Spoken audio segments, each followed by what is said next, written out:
Yo, what is happening? What's going on? I hope you guys are doing great. I was just watching Uncle E's stream. Almost didn't start this stream because I love Uncle E's stream immensely. I hear a coffee. The coffee's coming. It's on its way. The best. Thank you so much. Thank you. She looks so happy.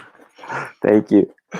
Uh, That's Lily Bell. Oh yeah, Pop Fraga's in the house. Let me get you a link. Pop Fraga wants to join. He must have notifications going. That's great. I'm gonna put it right here in the chat, Pop. It's real easy. That way it saves me from having to send an email. Anybody that wants to join in, you know how we do on this stream. We get busy, we talk, we see where the thing goes. Dunk that cheddar, Pond Mower says. Yo, man, that's a Sketch was telling me about that. I did have my wife buy some sharp cheddar. I don't know. I'm gonna dunk it in this. My coffee. It's a crazy thing. First off, this coffee mug. It's in periwinkle blue. It's a really strange coffee mug. But this coffee mug I've had for about 20 years, and I've taken this. Zaid, I have taken this coffee mug with me everywhere I've ever been. So this coffee, true, even on our Knoxville trip. Even on our Knoxville trip, I've taken this. Literally, I've taken this thing into several countries, a couple of continents, and then the other thing I drink almost every single day is something my mom taught me about back in 2003. It's a reishi mushroom coffee or Gano coffee. It's really good. It's coffee with a little bit of mushroom in it. There comes another wild one. My wild ones are it. What's happening, dude? What's up? What you eating? Yeah, but you wouldn't eat Barry Cobbler, but he'll eat a Barry Newton. Barry Newton just tastes like better. They taste better. Your mom's cobbler's bomb, dude. What's up, bro? I tasted it before, and it tastes like blueberry cobbler. Man, we had burger the other day, and I love it. Oh man, Mito, what's up, man? What's up, my dude? Hey, if you want to come in, it'd be good to talk with you, man. If not, I get it, but so good to see you, man. You guys need to take a look at this name and follow him. This is Kenneth Rockefort. Follow him on Instagram. Follow this man on all the social media channels. Super inspired me. In fact, I have this sketchbook right here. I don't mean to put you on blast, man, but this sketchbook right here, which was my daily sketchbook from 2014, was 100% inspired by Mito Graphia, aka Kenneth. So we got these. I really wish. I mean, don't you wish that Moleskine still made these? I really dug them. Got used to the materials, but I'll open it up. I'll give you guys a little showing of the sketches, just because. Yeah, let's take a look. Let me bring the light over here, and then I can move the camera to take a look as well. Check this out. This is a little new setup. So that's you guys. That's that there. But I can open this up. Let's take a look. But yeah, you guys check him out. So I started off. This is I know I'm not showing it down yet, but going to January 1st, operating with one hand on each. But so this is January 1st. It was a spaceman. And I gotta say, I was a little apprehensive at first when I had done these, because I didn't really get too exploratory. Let me get down to new comments. I didn't get too crazy exploratory when I did these. Let me get the light going. How are my tiny sketches coming? My sketches are always going good, dude. Thank you for asking. So, and I introduced a little bit of color here, and you can see in these first few that I was still pretty timid. This paper was new. Later on, I got a little bolder. Here we go. This is going to get a little shaky because trying to flip pages with one hand. I was exploring ideas. That was one of the other things, you know. I was introduced. My friend Karan Grant showed me this documentary series on YouTube called Shock of the New, and also the Curse of the Mona Lisa by Robert Hughes. You guys really need to check them out. Oh shit, we hit 88.5. Thank you, Michael. We're gonna have to check in with the thing here pretty soon. I see J Money in the green room. We'll bring him in. I'm posting the link in the chat one more time so you guys know. So hopefully Pop Frega sees it. But you can see even back here, look at that support of bacon.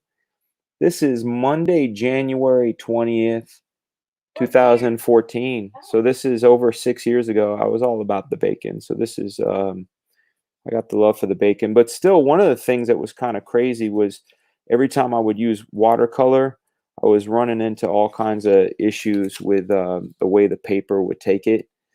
And that's why you get this sort of ripple effect, right? There's Pop Frega. I see you in the green room, Dad. So these were kind of like my thoughts, and every now and then I would come up with funny shit because sometimes I try to be funny. So I was thinking about yes, Space Chicken is over there. This is Elton John on the John singing Shatter Day. So I thought it would be a little funny, whatever. This is the first time I did something in color where I really thought like, hey, this would be cool.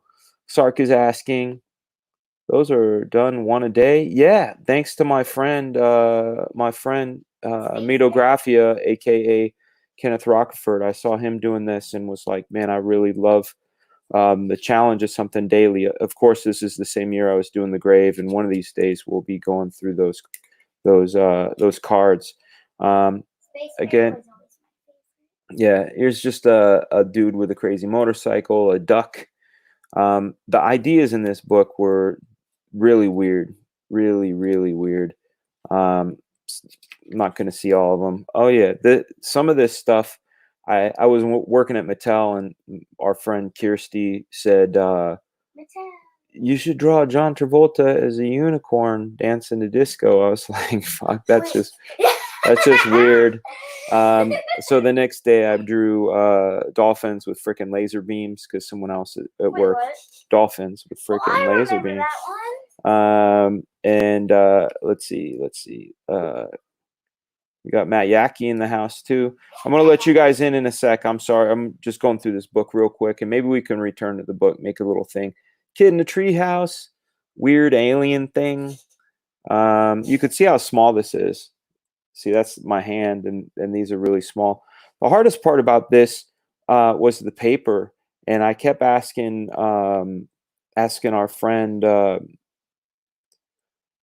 about what paper he was using or what paint he was using, because every time I was using paint, I wasn't getting the bold colors that I saw him getting. And one day I like doxed his paint and saw he was using a type of paint that, after investigating, I saw that we were both using watercolor, but the difference, I mean, this is the thing about being a weird otaku, and I'm going to look at the camera when I say this. Otakus are like crazy fans, like just insane fans. Watercolors are not created equally. And when you get like super otaku, where you're like just nuts about the thing you're into, you start getting into like the composition of these things. So what I learned about watercolors is there's these things called stabilizers, or the things that hold them together, or binders. All of the binders, and you'll see these are kind of pale, right? All of the binders I was using were cornstarch, and I found, after doxing my friend Kenneth, the paint he was using, and you can see the difference. See how bold and bright these colors are? The binder was honey instead of cornstarch. So what I found was, number one, the paper wasn't getting as like completely soaked in the water. It was more about the color, and the color was staying a lot more than the than I was getting like insane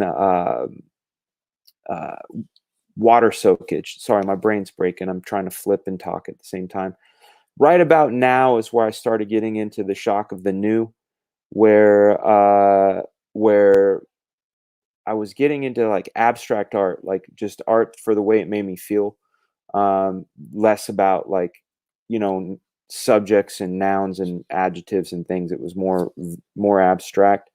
Like this was a guy, we were at WonderCon and we saw this guy dressed like this, walking from a 7-Eleven with a Slurpee, and he was just walking with fat strut, like the most insane confidence. And I was like, yo, his aura is like a rainbow. Like he was just crazy. So when I went home, I drew what I remembered about him. He was just like, yo, he was just so into his character, but he was rocking his Slurpee slushy thing. You know, aircraft. We can do a random flip. Oh, this was a thing. My buddy Professor Ricks. Oh, this is my ode to Kirby without looking at Kirby. These are all of these are like basically from my mind. So June 30th, July 1st, all the way through until July 31st, my wife's birthday. My friend challenged me to this thing called Skull Eye. And Skull Eye was basically draw a skull every single day for the month of July. And that's an incredible challenge because a skull is a skull and that's like a subject. So, you know, I was trying that to go sort of outsider art there, just like impression here. I was trying to go with like, you know, bees crawling on a skull. I don't know. Let's see. Here's again random. This was 4th of July. So I went with like what my memory of the Norman Rockwell, I forget her name, Rosie the Riveter, but you know, with a skull. This was a little bit of a different feel. Wilberforce Wooster, yeah, what's happening, dude? Let's see. This was a little skull, so you could see how it's about the size of my fingernail. I don't know if that focused. There we go. There's some focus. You can see it's kind of detailed. This was like I was trying to do like a negative. I wonder if the Chia Pet one is in here because my buddy Brian, it's his birthday. His birthday is Slurpee Day, aka 7-Eleven. There it is. And his favorite character of all time is Mr. T. So I did a Mr. T skull Chia, very meta. Very, very meta. But this was my Chia Pet. Some more skulls, Scare Bear skull. I think at a certain point I got like real kind of not fed up, but just sort of like after doing 30 skulls, you just go, fuck, man, how many skulls can I do? And I was so happy on the last day, I decided to do Popeye as a skull. And then you can tell August 1st, I was like, thank God I don't have to do skulls anymore. And I was like, let's do a raven. Let's do like a tranquil Japanese sort of scene. Again, these are all like essentially freestyles in my head. Like I just think like I chase a feeling.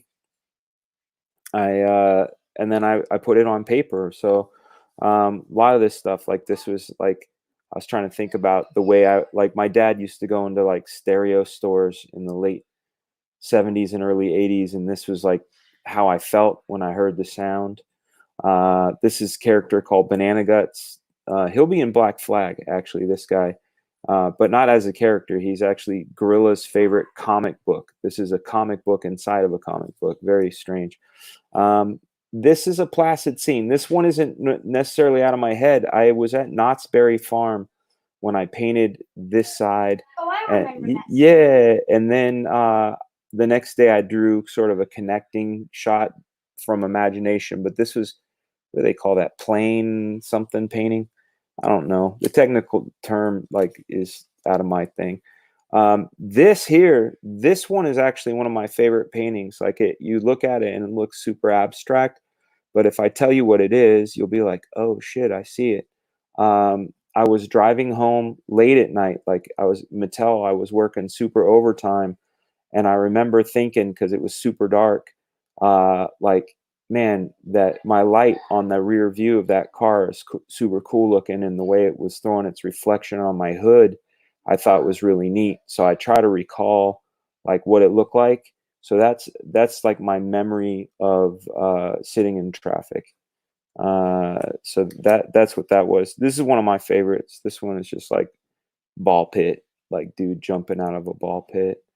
Some more crazy. You can tell I was feeling kind of crazy these 2 days. This is another one. Every now and then I do one from what I'm looking at. This was a French liberation fighter from World War II, and she reminded me of my wife when I saw it, so I wanted to take it down. Some more banana guts. Here's some more banana guts. He's a gorilla character, and he has a stomach full of bananas. All right, guys, we're going to stop doing the flip through. I'm not going to show all of it, but seeing my friend Kenneth reminded me about this here book. He's on a stream. Oh, look at little kids get mad at other little kids. Thanks, boy. All right. It's a party in my house. Happy Friday to you guys. Happy Friday. I'm setting this up again. Let's bring gangsters in the house. Let's first introduce my friend J Money. I'm letting you know you're up on deck, my man. I'm going to introduce you like this. Ain't a damn thing changed, ain't a damn thing funny. Talking about my man, and his name is J Money. Hey, what's happening, bro? Hello, good sir. How are you? I'm doing well, man. Thank you for being so patient in the green room. I'm going to do this, and I'm going nonstop. Yo, I got my man, and his name is Fragaboom Pop. Hey, what's up, Pop? Where am I? I do not see myself. Yeah, you don't. It's all good. It's all good. It's all good. Okay. All right. I see you. I see you. There. What are you ping-ponging right now? Well, I'm trying to get this thing. I got two different ones up. One of them is delayed, and the other one is real time. All So right, let me see. Delayed one. Just turn your volume down so you can. It is down. Okay. It is down. Keep that window open separate so you can see the chat, and then keep this StreamYard one open so you can see what's happening. Okay, I'm trying to figure out how to get both screens up, but I will figure it out. You know me. You know your name shouldn't be Fragapop. It should be Fragaboom like just about. No, I was only doing per request. Okay. Hey, yeah. Listen, Dad, you got another fan. Beth is a big fan of your dad. Yeah. Fragapop, you get love, man. You get love. Hey, all back to all y'all. Yeah. Yo, I don't even have a rhyme because nothing rhymes with Yaki. Hey, Yaki. Yeah, that's true.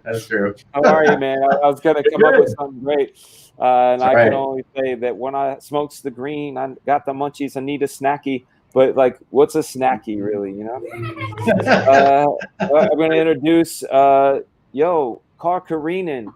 Got it. You figured it out? I did. I figured it out. All right. I'll be singing. I'll be streaming. Carl Karinen. Got my man. His name is Michael Greenan. Leakum is his name backwards. Word is born. There we go. What's up, Mike Green? You're on. What's going on, guys? How's it going? It's going well, Matt, man. Fragapop, J Money. Mike, did you get my message? No, I didn't. My dad wants you to call him. I don't know why. Probably to high five you for some reason. I don't know. Yeah, you guys live in the same area, but it's there. It's there in the chat. All right. I just address it to MG. All right. Oh, this is my man, #1 Marvel fan, says, hey, let's get you to 100K by Monday. I'm bouncing between you and Ethan tonight. Thanks, dude. I was bouncing between Ethan and Mandy's stream, and then I realized, like, yo, I was supposed to stream tonight, but his show was so enjoyable that I kept doing delay. But I get it, man. Thank you so much, as always, for the support. You know, I got a thing, and Michael Green, you've had this. I'm sorry for really just exposing what I look like in the bunny suit. You've seen it. Yeah. You've actually seen it. These are the booties that go with the bunny suit. The bunny suit itself is right here. I'll big screen it for you. It's official too. You know, it's got the Ralphie. It's got Ralphie on it. It says Christmas Story. I did try it on. It's good that it's official since you have to wear it until you find the. It's got little booty mitts. This is my favorite part. Is that nothing feels more kind of, I don't know, like if I'm a Chuck E. Cheese employee or something, like, these mitts. But Is it warm? here's the thing that's great, Dad. Thanks for asking, because this thing, I got the double X, which makes it really comfortable to sit in. I was really afraid that this material, remember how I said I wanted to get a furry to actually make it for me? Yeah. I was afraid that the material would be something that would agitate me. It doesn't. It feels really good. I mean, it's like one of those throw blankets that you get that like all the ladies like. So it's good. I'm excited. So when I'm just worried about you getting too hot with the winter or summer coming on. you're such How much is dad. that suit? I How much can't is help that it. suit? How much was the suit? Yeah. It was $59 on eBay. Oh, it's a steal. I Tax kind right of off. want to get one because I come on every once in a while, and everybody needs to get a little rabbit suit. Yeah. Drawn Sword asks, are you not wanting to wear it?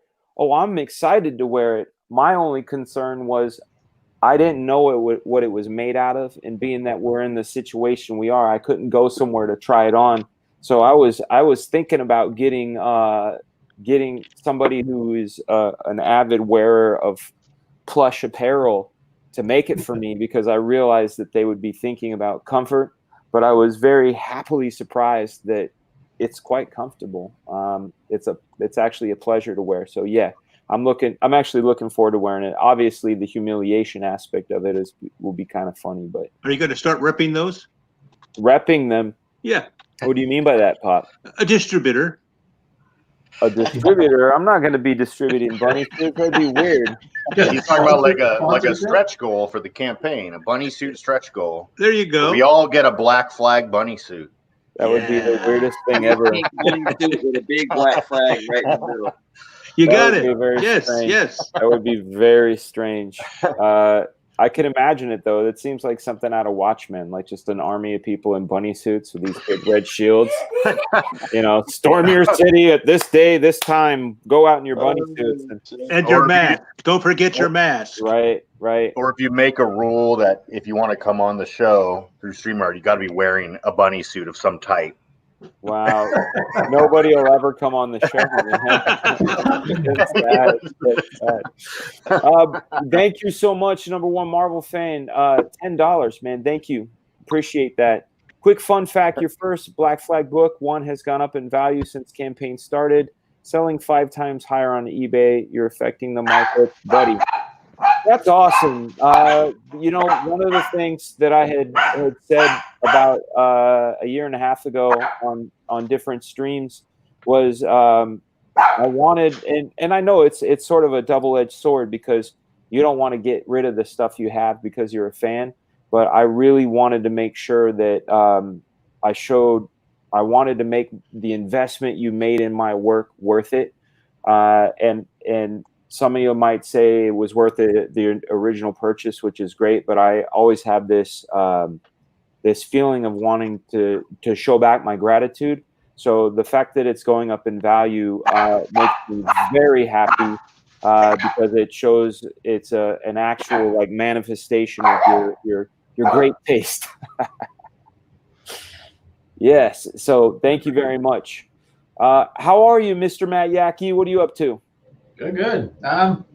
Nothing. Hanging out. Just had some food and was waiting for you to get on the stream. Here I am, man. Yeah. Do you have that link, the Frank Miller link? I want to be able to show it to the show, the one where Frank Miller themed his niece's birthday party. I could pull that up. Yeah, pull that up, dude, because it's comedy. Yeah, it's excellent. Yeah, you know what, Steve? DLP just brought up a great fact right here. It says, everybody check out Pat Lee's Instagram. He's doing an amazing Black Flag piece. You're right, dude. Yeah. And what I'm going to do right now is I am going to try to use Bluetooth and send this to my computer from my phone, because I downloaded it on this phone. There it is. Boom. It's sent. All right. Open. and then I'll be able to share screen on this. Stop screen, and then share screen. Okay. And then it says application window. I can do this and hit share. Look at that. Look at this, man. It's pretty awesome. Oh, that's just me. Look at my big old head. There you go. Check this out, guys. This is, if I would, maybe I can make it bigger. I don't know how this works. First time sharing out of this app. Yeah, you can zoom in. Yay. Yay for zooming in. Nice. Look at this attitude on Sniper. Yeah, that's awesome. Excellent. This armor is so fantastic. I want to thank him because now I can draw him in that armor. I didn't have to make it up. You did, and you did a fucking awesome job. Look at Geisha looking really sweet over there, wearing the Fragaboom trademark shoulder laser. Yeah. Yeah, it's looking good. You got all this debris happening. You got dog tags. You got Rascal just chilling in the background over here, which is I think he might be my favorite. I don't know. Yeah, like it's cool. It's cool because like I didn't even see him at first, and then I was like, "Oh, look at Rascal just chilling." Yeah, he's just back there. and the cool thing that Pat did is look at this. He hid these extra details. He's got a Fragaboom right here. He's got a Pat Lee right there, and then it's low res, but it says Shelby was here right there. So he's calling old. He's calling old school. He's calling old school stuff, and why that's really kind of like, to me, I think it super cool is that Shelby. I'd say most of the Black Flag Zero crew, we all lived together in one apartment at a certain point. It was Shelby, Pat, Logan, Dietrich, and myself, all living there. So when they did this, we were all living under the same roof, and it was just kind of an insane time, a really crazy time back in the day. Let's take a look at the campaign. Let me. I got to do the stop stream share screen. Where are we at? There we go. Chrome tab. Here we go. Let me hit a refresh on that. 88,536. Yo, we are so close to 90,000. It's nuts, and which makes us even closer to the 100,000 stretch goal. That gets us stickers, which I'm really excited to create. Going to partner up with Sticker Mule and get those stickers made for all the backers. Sticker Mule is also who I use to make the stickers for the channel memberships, which will be going out shortly. Yeah, it's nuts to think about six figures. Like it's more than double what I had hoped for in 30 days, and we haven't even hit a week yet, which is nuts. Let me see if it's on here. We will. Let me first close this. I'm learning this StreamYard stuff every day. So if I close this, I go over to YouTube. I'll pull up a little promo I did for tomorrow's pork extravaganza. We're having pork extravaganza, as you know. I don't want to hit play yet. Oh, we got a little ad going. Yay for ads. That's great. Skip ad. Depends on whose it is. No, you know what, Dad? When the ads play, that means the channel gets paid. Yeah. So I'm for that. I'm Amen. absolutely for that. All right, so here we go. There I am smiling. This was a message to John Malin. So I'm making bacon.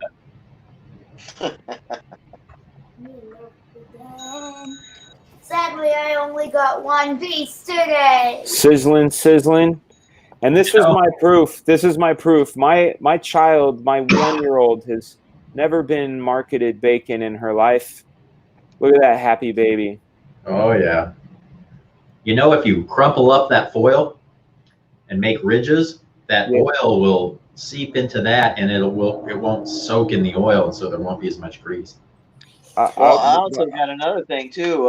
When my wife or my 15-year-old daughter cooks bacon, we use wax paper. We don't use aluminum foil. Really? What's the Yeah. what's the plus on that? Well, so I'll be honest with you. I used to work with Ruby Tuesday back in the day, Yeah. and I just got trained way back when to use wax paper because that's what we use. We used to cook sheets and sheets and sheets and sheets of bacon, Yeah. and it sucked up the unnecessary grease. But I guarantee, try and get some wax paper one time or I some have cooking some. paper sheet. We have a roll of parchment paper, which is pretty similar, I think. Yeah. I'll give it a try. I mean, to foil. So what we're doing tomorrow at 12 noon Eastern is we're having pork extravaganza. The picture, I'll pull the picture up over on our window. Hopefully we can see it. I don't know how I can make it show. No, that doesn't really show the thumbnail. Let me go to Twitter real quick and we'll take a look. And we're going to talk about the pork extravaganza. The reason we need to talk about it is all of everything we want, which is bring a little bit of sadness to me, but still a lot of joy. As you can see, these are the products that the lovely Mrs. Fraga was able to pick up at our local quarantine mart. We couldn't find the linguiça, we couldn't find turkey bacon or chicken bacon, and we could not find pork jowl or pork. She found some amazing pepperoni, thick cut bacon, Canadian bacon, chorizo, Black Forest ham, pork kielbasa, and prosciutto. And can't forget, this is her sense of humor, a can of deviled ham. And she said that's her inferior. Yeah, man. Pond Mower loves the prosciutto. I'm gonna put the link in the chat one more time, and in fact, I'm gonna post it out on Twitter. So give me a second. While I post it on Twitter, let's see. I picked up some bacon for the thing. I got this just so that I can partake while I'm watching you guys eat some bacon. I got this original Bend. It's a Hungarian brand of smoked bacon. It's a big chunk. Oh, whoa! You know, so you got to cut it up yourself. It's just like see that? It's like a dark smoked. What? Yeah. Did you just say garlic smoked? No, dark smoked. It's just like dark Bend. It's just a Hungarian brand. But I was actually I was looking for Schaller and Weber. I don't know if you guys have ever tried Schaller and Weber. It's from New York, and it comes like this too, like a big chunk. And that's the best bacon that I've ever had is the Schaller and Weber. But it's a little expensive. You know, it's going to be probably $14 a pound or something like that. I love the Kirkland brand from Costco. Yeah. I don't know what they're doing. Maybe it's unicorn meat or something. Good stuff. Let's see here. Rainbow color. We're gonna it's got glitter in it. We're gonna share Matt Yackey's stream. Oh yes. Frank Miller brings gritty noir sensibility to niece's baby shower. Now this is this may or may not be parody. I actually don't know. I know it's hard to say. It seems very legit. I'm gonna read it as you go, Matt. Okay. San Diego, California, iconic comic book author Frank Miller brought his trademark terse and pulpy style to his niece Annabelle's baby shower last weekend. Several irritated sources reported. I'm going to read it in his voice. This is the best. A lot of dames here. A lot of reasons to keep drinking, said Miller out loud to no one in particular shortly after arriving at the backyard party. Guy can really get himself into trouble at a gig like this. All long legs and stiff drinks. Better split before I keep making mistakes. No one here is worth going to hell for. The Sin City author's constant stream of punchy narration and reduction of females to basic stereotypes put off many family members, including his niece, Cynthia Miller, who was hosting the party in her backyard. Ugh, Uncle Frank is always doing this, said Miller. On my 18th birthday, he wrote on my card, to my pretty Patty, I'll tell you not to start smoking, but you have been for years. What a fucking creep. My name is not even Patty. I was so worried he would show up and get his weird noir stink over everything, and here we fucking are. It sucks to have Frank Miller as your uncle. Several members of Miller's extended family have reportedly found his presence at family functions off-putting over the years. If I remember the first time Lynn, Varley, Miller's ex-wife, brought him to Christmas, something was strange about him, said Sharon Varley, Miller's former mother-in-law. He kept going outside to smoke, which I told me he didn't have to do, but he insisted, and it was pouring out. As of press time, Miller was held forcibly removed from a baby shower after reminding everyone of his 2008 directorial effort, The Spirit. So that it couldn't or couldn't be parody. I can't even remark on the authenticity of it. Frank's a good guy, but he is gritty. He is gritty. Guys, It's I don't. plausible. Do you feel it? Oh, I feel it. I feel the presence. I feel the presence of Death Metal Hero. What's up, Luke? What up, y'all? Oh, yeah. Mike, J Money, going on, Luke? Pop, Jackie, what up? Doing well, man. Doing well. Good. We're just chilling on a Friday night. We got a lot of streams going tonight. I want to thank everybody that in the chat that's watching. Bless you, lady. That's hanging out. Looks like Rooster Puncher is going to be joining us, but he has to make another drink first. I did the same thing. I did the same thing, except now I'm all in, balls in on coffee. Oh, let's see. I got coffee and whiskey. Coffee. And yeah, I got whiskey too. Whiskey, baby, whiskey. That's what I was doing. Oh, you're doing Jameson cold brew. And I can see that's been sitting in your freezer. Yes, damn right. That's the way. That is the way. My man. That is indeed. What's up, Flipping Through? Flipping Through said, it's an all-star crew tonight. Yeah, we got gangsters in the house. What up, Patty? Yeah, we're chilling. We're chilling. We are on day 7. You know, day 7 started today at noon, going into tomorrow at noon, and we're going to have our 1-week celebration. We crossed the threshold of over 1,000 backers. We're going to have pork extravaganza. The lovely Mrs. Fraga braved the quarantine wilds here in Georgia to go and get our pork products. She got a smattering of things. I'm getting interrupted. Yeah. Hail Mrs. Fraga. I'm going to eat all of that Black Forest ham. She said she's going to eat all of the Black Forest hams. She's on Team Malin. It hurts. It hurts. You know, she'll grow out of it. She will. Eventually she'll realize the bacon is the way. Thank you, Hellspawn Ray. He's late. Congrats for the 88K. Yeah. Yeah, hell yeah. Hell yeah. Eddie Winkler, congrats. The campaign is killing it. I hope you all have a great weekend. Likewise, man. I hope your weekend is filled with joy and bliss. My weekend is going to be filled with pork products. I've been training like Rocky. I don't even know what that means. I haven't drank any raw eggs or punched any sides of beef. But in my mind, I do hear Vince DiCola and Eye of the Tiger playing all the time, nonstop. Earlier, we did a flip through on the Pocket Sketchbook. Today, I signed a contract. Matt Yackey, you're going to be happy to hear this. Mike Green, you'll be happy to hear this. Anybody that's in the know. I just signed the contract that gives me back the rights to the grave. I signed it today. Nice.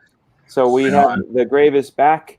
So we will eventually, from Incredible Comics, we got the rights to publish the grave back. So our very first graphic novel will be The Grave with bonus features. I'm not sure when we're going to do that. I'm very excited about it.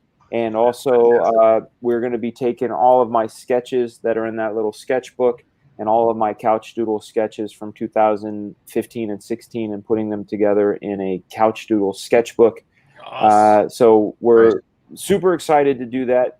All of everybody's support for the Black Flag campaign is making all of this possible for us to have the capital to make the preparations for these next campaigns. So I want to say thank you to Comicsgate, say thank you to all the channels that have supported this channel by bringing my crew, bringing me on their channel and letting us tell our story. It's been very, very helpful and very amazing in making everything grow. So hail to all of y'all's. I don't know if you guys did. You guys see Umbrella Guy? I don't know if you guys follow Umbrella Guy. You guys follow Umbrella Guy? No. I don't follow him, Yes. but I saw the video. It popped up in my feed, I guess, because of it had your name in it. The video he made. Yeah. Well, today he posted a video. I found it really interesting. It was, and we're I don't know if you guys are going to get the sound on it. It's 12 minutes long. I don't know if we're going to watch the whole thing.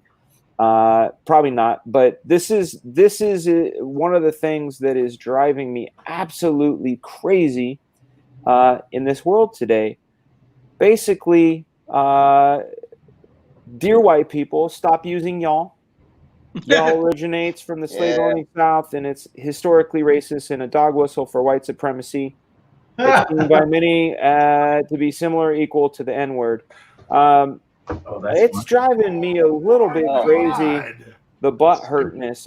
Like I said it earlier in a stream today in Red Cup stream that these people must like tenderize their buttholes to make sure they get hurt when they walk down the street, because I don't understand. I live in Georgia.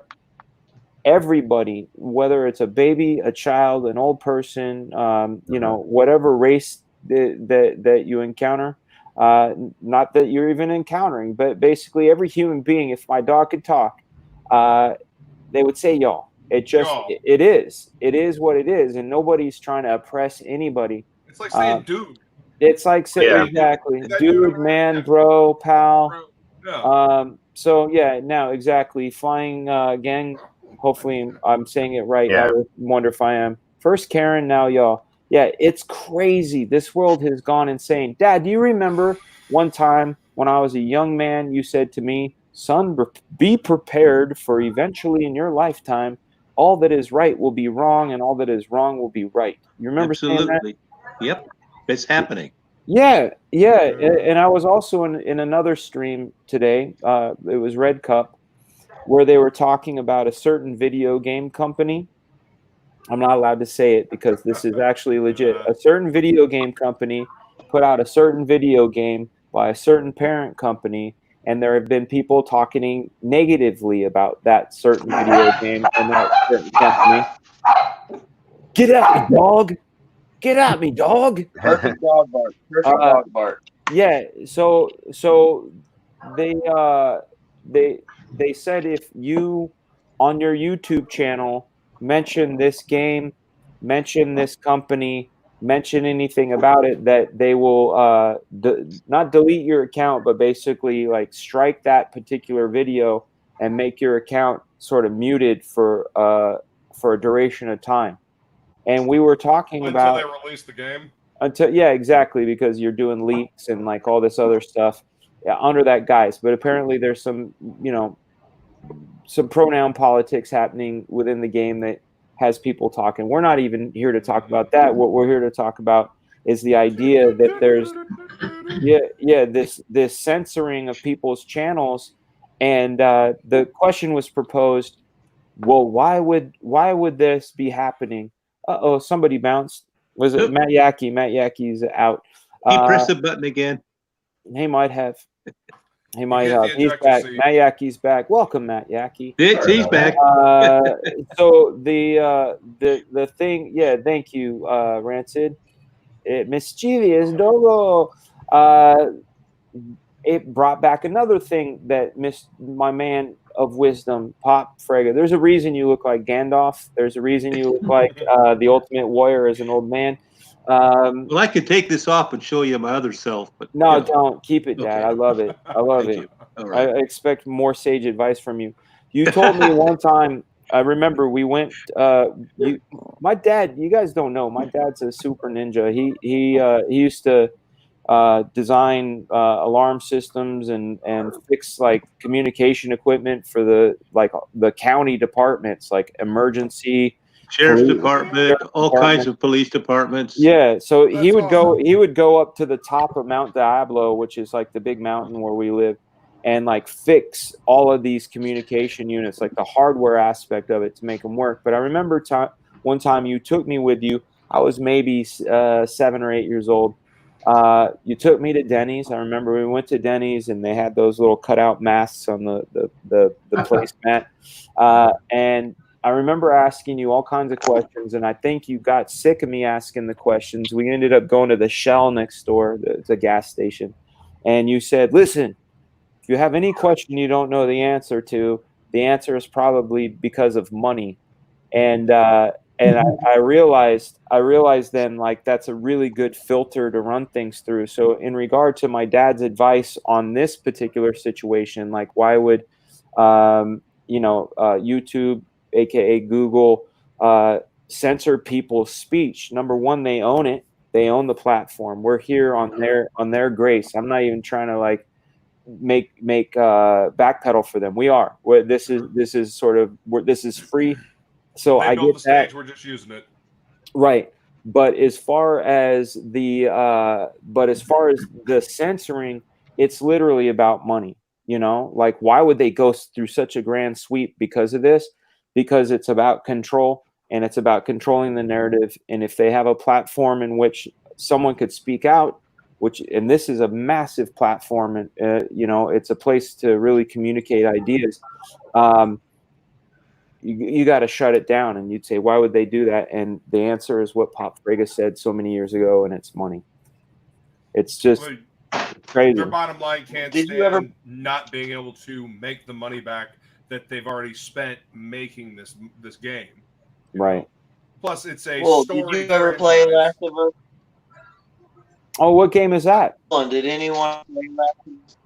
What game is that, Mr. Money? Breaking up, I can't hear. I know, because he said the word. Yeah, he's trying to say it. They're live blocking it. Yeah, have you ever played the game? All right, go on, J. Money. Yeah, so the game, The Last of Us is about one dude who protects a chick who's a young teenager who's not an adult. And you get to play both of the characters throughout the story. And to be quite honest with you, The Last of Us is pretty damn good. And so what they have done is completely skirt the first story, and they've completely politicized the second story. I mean, if you look at the guy who runs the production company that made this game, it's and then you look at his tweets, bro, you'll be completely disgusted. This what happened in the first game versus what got released in the second game is they're literally pissing off millions of people on purpose. They're doing it on purpose, man. They don't care. And it's just to what end? Like I said before. Yeah, exactly. They have no end, and the whole end is to destroy our entertainment. But so you remember the Expendables 3 when they made it from rated R to rated PG-13? No. Y'all remember that? Yes, I remember. Yeah. Stallone. Oh, never saw it. So Expendables 1 and 2 was rated R, and Expendables 3 was rated PG-13. But right before it was supposed to come out on theaters, the pirated version, the entire movie got released on the internet. That's right. And so that same thing that they did with Expendables 3, they're doing with The Last of Us 2. And they released excuse me, I didn't mean to say that. I mean my bad, I messed that up. But anyway, so they engage brain first. Yeah, if this stream goes down in an hour, my fault. It's all good. The story is extremely emotional. And so what they have done is they've completely politicized the entire story, and they've added misgendering. They ruined it. They've ruined it, and they're going to lose millions. They're going to lose tens of millions of dollars because of this, and they don't know how to control it. And silencing people is clearly working, right? Right. Yeah. Well, they're doing something nailing right. More nails in the coffin. They're nailing more nails on the coffin, man. And think about how small the world can be. when you lost the narrative, what do? You panic. You Right. panic, and that's what they're doing. They're panicking. I think about the world that I always think about this in a way where I feel blessed to be born when I was born, because guys of my generation and probably up to about like 83, maybe 86, the idea that we kind of straddle both sides of something. You know, I remember life before cable. I remember life before CDs, mobile phones, before video games. Yep. You know, when in 1989, I went to 2 high schools, and one of the schools I went to was this place called Mount Diablo High School, and my major school was Alhambra High School.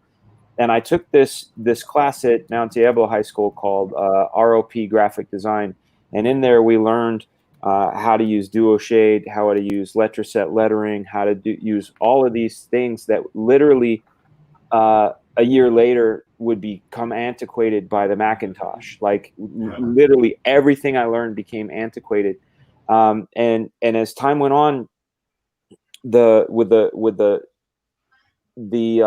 advent of the internet, and then in 2008 the smartphone really changed with the invention of the iPhone, and moving the way it is now, to where there's this sort of interconnectivity and this hive mind. But if you look at the way that information, false news, and the kind of news that we talk about is disseminated, it's disseminated through a couple of major platforms. You have your Facebook, you have your YouTube, you have your Twitter, you have your Instagram, you have Reddit, and there's all the sub things like your 4chans and Tumblrs and things like that. But the major ones is where people, they form their opinions based on their inundation with information, false or otherwise. And obviously we're dealing, like as far as Comicsgate is concerned, we're dealing with a narrative that is a false narrative that is propagated about Comicsgate. But the other thing is I feel like, and maybe I'm jumping to conclusions, like maybe I have a gold medal in conclusion jumping on this one, but it's just where my head goes, that a corporation as big as the corporation that is making these decisions to have people silenced, they probably realize this, and it creates this. This is why I'm talking about this topic. It's the first time I've seen at least in an apparent way, a massive suppression of a consciousness. You know, people have a feeling, and those people, it could get bigger, like a virus. You know, an idea, a meme is basically a virus, right? It travels and travels. So there's this concept that this game sucks, that people aren't going to accept it. There's this concept of all these things, and the fact that they could actually like suppress that idea over something as simple as a video game is actually slightly unnerving to really think about it. That they exert that much pressure on open media. That's right. Yeah. Well, it's a campaign of misinformation. Yeah. Well, that's exactly what it is. So think about it like this. So Sony Entertainment I've heard of them. is controlled by a trust fund. Small company, right? Yeah, exactly. Sony Entertainment is controlled by a trust fund that is handled by people who are CIA. And so if you ever heard of a game called Metal Gear Solid, exactly. Yes, if you ever heard of a game called Metal Gear Solid, I love those games. I love those Jason Bourne. Yeah, or Jason Bourne, or any of those movies that has damn, I forget his name, but he's married to the girl who's a lifetime member on the Council on Foreign Relations. You got to understand what you're playing with, and it's just like I don't mean to always retract back to what I said many streams ago, but the whole intention is to destroy our entertainment, and I know it in my brain at least, it always feels like that's what I resort to Sony Entertainment is controlled by people who do not live in the United States, who control the board. And so when you look at Spider-Man 1, 2, and 3, even though it made so much money, you understand why it was such a failure.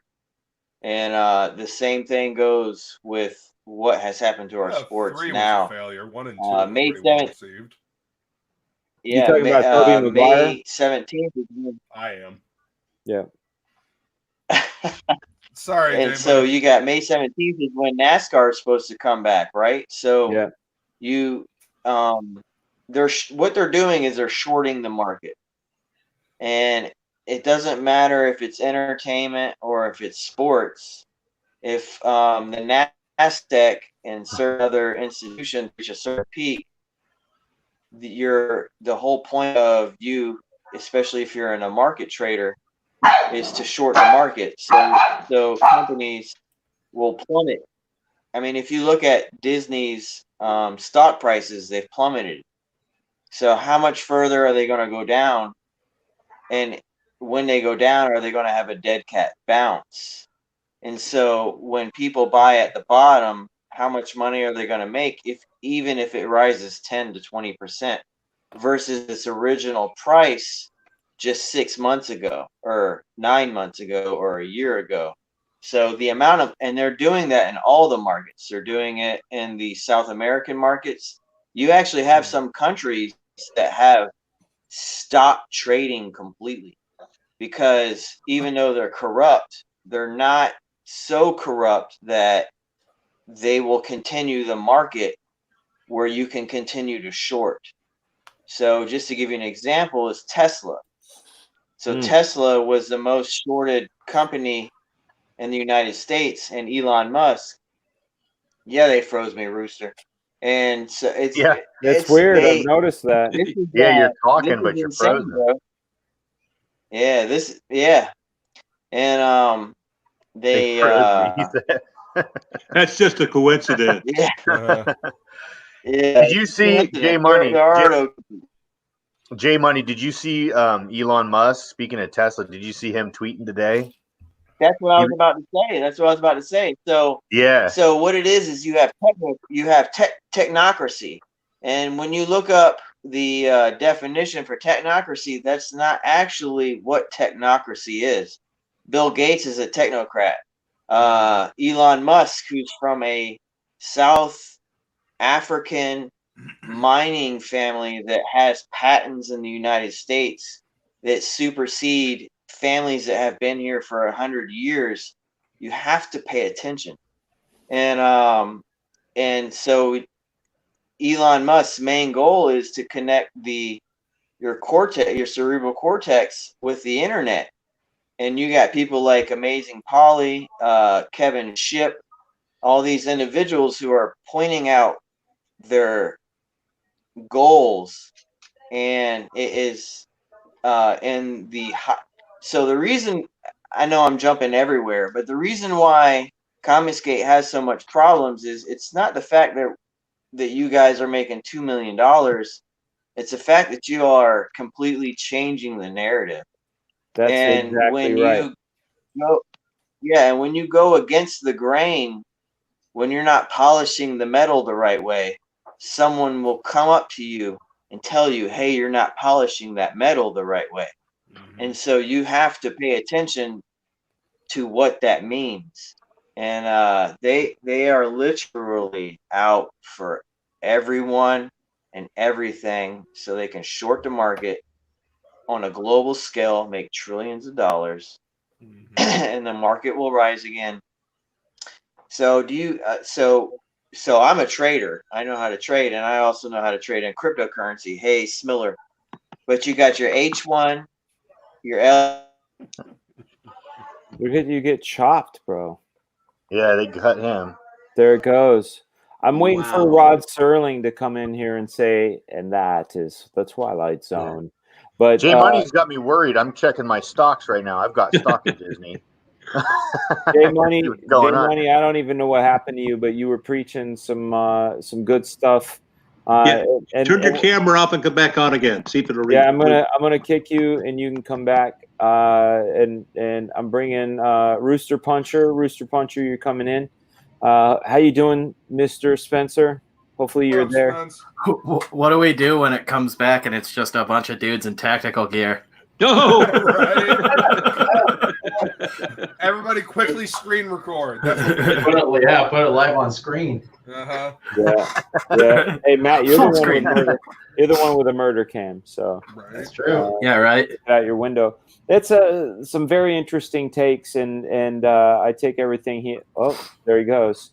Let's take a look at murder cam, guys. Not much happening at the moment. No, but you could always feed in anything you want. That could have been yesterday. Yeah, could have been. Everything's a conspiracy now. Now I'm like all on edge and shit. Like, he is right. Disney is down. It's down. Hat down. I thought about like that. I thought about that. $32. Like I really did. I thought about that. With all these stocks going as low as they are, it's like, why is now not the time to buy everything? Let's all throw down. And it is Disney. Actually. It is the time. Yeah. Dan, let me ask you a quick question. Yeah, Dad. Do you remember when you guys were young, when you first started getting Commodores and then Amigas and then finally IBM? And I told every one of my sons, those who do not learn to control computers will be controlled by computers. You remember that? I do remember that. Yeah, and it's true. That's why I wanted every one of you guys to understand how that stuff works and how to operate it and how to control it. You know what they say about profits, right? What kind of profits? In their own time? They're listening to in their own time, that one? No, it's in their own town. In their own town, okay. Yeah, profits are paid attention to everywhere except for their own towns. Like they're literally in their own towns, they're considered crazy people, you know? Not saying we considered you crazy, Pop, but like, you know, obviously I listen to a lot of the things that you had to say, but sometimes I'd go, what? You know, what's he saying? Yeah, but you know, you're batting 1,000 for sure. You know, sometimes it's a little okay to be just a little bit crazy. Oh yeah, and a little bit paranoid. You're never going to survive unless. Right. J Money got erased for talking about a Sony game. Yeah, he did. That's what happened, dude. It was like slowly, bit by bit, I was seeing like pixels flying away from him. Mm-hmm. You know, and he was up-res by the master control panel, man. Media just ate him. Yeah, just witnessing the most low-budget horror movie unfold. Right. Did you guys watch American Gods, the TV series? I watched some of it, man. Oh, J Money's back, guys. He's back. I'm gonna kick myself. I did. I love Ian McShane, but we're gonna bring J Money back. I'm gonna be in the green room, guys. I can hear everything. I'm gonna be in the chat. I'm gonna kick myself because it's been interesting, and I'm kicking myself. He always does that. Is it really you, J Money? No, that's code for I gotta go pee. Blink, so we know that you're okay. Right. Did the black suits come? It's just a pool of ketchup. There's someone on the other side of his camera right now telling him, like, just smile. Keep smiling, buddy. Keep smiling. What's that red dot on your head? Is okay. When I start talking about the markets, they want to shut me down. Yeah. Mm-hmm. Yeah. Just immediately froze. Yeah, bro. Jay Money, give us a code word to know that you're not coerced. Right. Hey, Papa Fraga. I don't know. I don't know. This could be a shill. Mm-hmm. Yeah, man. But all I was saying is that this is all about the market. It's all about the global market. They're going to continue to attack the global market, and that's all they do. And then this whole debacle has also devalued our currency. You know, with the stimulus. Well, actually, our currency is more valuable now than it is just a few months ago. So, I mean, we don't compete. We don't compete with like Australian dollar for dollar. But that's so. Just so see if I can get kicked again. So the whole thing that's going on with Disney right now. Yeah. So listen to this. So you got three highly powerful Disney family members, two of which are Disney's daughters specifically. And those two daughters are married into certain families, one of them being the Brown family. And if you know anything about anything, you know who the Brown family is. And Damn it, so I don't know anything. you have the most favorited daughter of Disney, who is married to a multi-billionaire family, and they are married together. And if you've paid any attention, or if anyone knows anything, it's like that's my biggest problem is listening to Nerdrotic and Doomcock and all those other guys talk about Disney, but they're not really talking about anything. They're talking about the articles that has been produced to them. There it goes again. So that has been produced to them. You're still sounding fine to me, man. Keep going. Yeah. Okay. Yeah, you Good. sound good. So what it is you have two daughters. You have two daughters in the Disney Corporation who control the highest percentage of Disney stock. And one of them is married to the Brown family, and the other one I will not say on the internet. Google it yourself. And what they are actually fighting for the board. And so what has happened is the two Disney daughters who are involved with murder, incest, money laundering, and all these other crazy things that has transpired in the last 10 to 15 years. We'll just say that to be nice. What happened is in the early 2000s, all of the family members of Disney lost their power. So you have Robert Iger, or otherwise known as Bob Iger, who has completely taken over the board of directors, and he was also the CEO of Disney.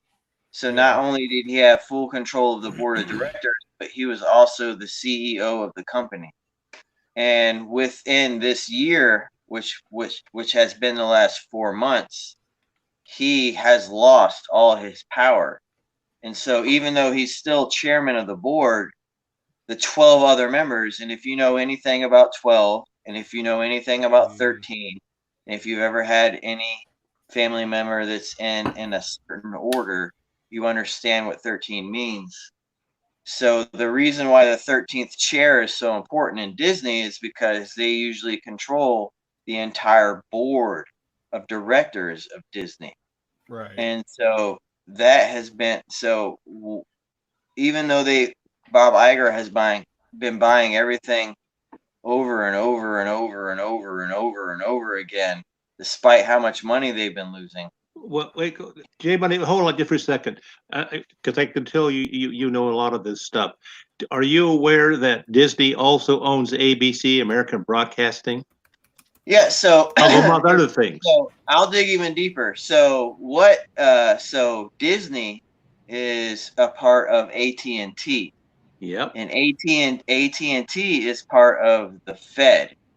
And the Fed is a part of a certain trust group that has been around since the creation of trust funds.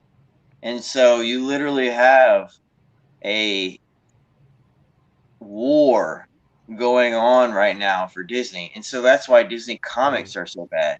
That's why Disney movies are so bad. That's why the PR that has been going on with Disney right now is so bad. Is because they Luke, with the 13 cycles of the moon, which is really only 12. It depends on if you're going to the Gregorian calendar or which. But the missing day. Well, Disney was also a Mason. Well, so I didn't want to say those words, but what it is. Oh my!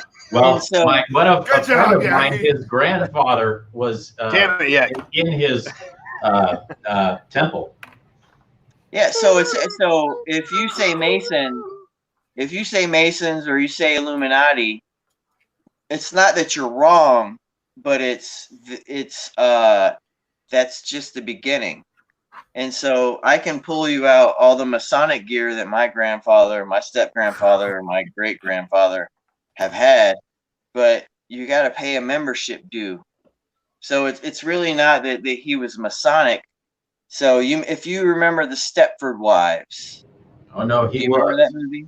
Do you remember the first one? Not the new one, but the first one. You asking me? Well, whomever. So the Stepford Wives was about a movie about Disney. The highest Disney engineer was actually the main protagonist in the group of men who are what Yaki said, and they made robotic people do things on cameras. So if you've ever been to Disney, you know how good their robotics are. So has anyone ever watched The Boys from Brazil? Abraham Lincoln. Abraham Lincoln was an AT&T trust fund railroad lawyer. So if you want to bring up Abraham Lincoln, you're talking about the railroads. No, I was talking about the robot in Disneyland, the Abraham Lincoln robot. Exactly. So that's what I was trying to say without saying it. So I try to talk in code when I speak on the phone. Speak your mind. Speak your mind. Man. And so you got to understand what you're playing with. And it's not that they're Masons, because Disney wasn't a Mason, but in the public eye, he was shown that he was a Mason. But really, he was much, much more. And the reason why he got all the government contracts to make all of those movies, or excuse me, all of those cartoons for the military during the propaganda during World War II, it was for a specific reason. And then when you start adding Switzerland into the mix, it makes more sense. But anyway, I don't even remember what we're talking about anymore because we've done so much topic. We are in the weeds, gentlemen. Well, Exactly. one interesting thing about, because you were talking about Disney's daughters, one interesting thing about Disney's daughters is that, dude, have you been to so Disney's daughters, one of them, I don't know which one or if it's a granddaughter, owns the museum in San Francisco. There's like a Walt Disney family museum there. It's not owned by the Walt Disney Company. It's owned by the Walt Disney family. And it's a small museum, but it is definitely worth the trip if you ever come out to San Francisco. It's awesome. It's up in the old military barracks and stuff. Oh, okay. It's up in there. They took over one of the barracks and turned it into a museum. Okay. And it's awesome. I mean, they've got the old, the animation camera they used to have, like the triple layer animation camera, where it would the camera would lower down through the sky, through from the top, and then go through the different planes of animation. They actually have it there. They've got the actual camera that they filmed Snow White on and everything. They've got some really cool stuff in there. It's kind of expensive. I think it's like $40 or something to get in for the day, but and it's a smaller museum, but it's worth it. It's worth it. There's a ton of original Walt Disney sketches all over the walls, and just like concept art and stuff like that. It's pretty awesome. Would that allow you to take pictures and videos? No, you can't take pictures or anything. I figured as much. I mean, you can. In this day and age, you can. Side note, fuck that animatronic Abraham Lincoln you were talking about. That thing is fucking terrifying. I love Abraham Lincoln. I always force my kids to go watch it. Every time that we're there, I'm always like, all right, have you seen the best attraction? Have you seen the one up close that they have in the museum at Orlando? That looks like it's like 100 years old and looks straight out of a horror movie. No. If I can find the pictures again that I have of it, holy shit. It's like one of the first animatronics they ever made, the Walt Disney Company, and it's of Abraham Lincoln, and it's worn down and gross looking. It looks like they hollowed out a homeless guy and turned him into an animatronic. It was probably cheaper back then. Dude, it wouldn't shock me. And it looks like it was made as a prop for a horror movie, and it's just like in the museum at the Orlando Disney. Dance in the green room, whoever asked. Yeah, question. Yeah, but to get back on the topic about those two girls. So the two daughters are fighting. Yeah. They're fighting to get control of Disney. They're everything that's going on right now. Like the reason why Disney looks like trash is because you have a certain group of family members who are trying to get control of the company that their father started. Why is Dan Fraga? And then you have certain, Why are any like of us? either the first or the second daughter has Right. 7 or 8 children. And so if you imagine those 7 or 8 children, and if they're respectable to their family's heritage, they're gonna support their mother, and they're gonna try and bring Disney back to what it was, because it's been bastardized. Yeah. You can only hope. Mm-hmm. Yeah, exactly. You can only hope. And that's exactly what's happening right now. You have 2 daughters, the one that was loved by Disney himself, and the second daughter, and then you have the son, and then you have all of their children, and then you have who they've been married into, like what specific families they've been married into. And Yaki, I don't want you throwing out names. I'll get frozen again. Yaki's muted. Yeah. Yeah. And so, if you understand those family members, who they're married to, who their children are, what they do, how they sit on the board, Disney has the Disney children have retaken over control of the board of directors for Disney themselves. And you have Bob Iger and the other Iger who are actually trying to continue to control their power. So you have the Disney girls and the brother, I always forget the brother's name, who are trying to get control of Disney. And then you have Robert Iger and Bob Iger, who are trying to control their power that they've had for the last 18, 19, 20 something years. Right. While this has been going on, is because they completely set up the Disney children just like they set up Michael Jackson. And so even though Michael Jackson is dead now, you still have people who are coming in trying to sue the Michael Jackson Trust Fund so they can get money from the Michael Jackson Trust Fund, even though he's been dead for over 5 years now. Right. So the same principle is applied to what they're doing to Disney. But Jay, I got a quick question for you, sir. Quick question. And I'm listening to you intently, but what is your source for this information you're giving to us? So all you got to do is just Google Disney's daughters. Just Google it. And so this has been going on for over 20 years now. So I can't say, hey, my source is this. So you have to find out the children's name, which I'm not going to say on the stream. And you have to Google their names, and you have to click the news button on Google, and you have to look at the certain articles that have been written for the last 10 to 15 years. And then once you have read those articles, you will start to understand why Disney is going through the trouble that they're going through right now. Well, I've got one share. I've got one share because it's creepy as fuck. I've got one share of Disney stock, so I think I'm going to start trying to go to the shareholders meetings and just showing up and be like, "Hey, I'm a shareholder. I've got one share." Yeah, you can see if they'll listen to me. One kajigger. Yeah, I've got one. Yeah, you gotta. I mean, to be honest, so if you're ever a trader, and especially if you're ever a trader in common stock or stocks that are on the standard market, you can figure out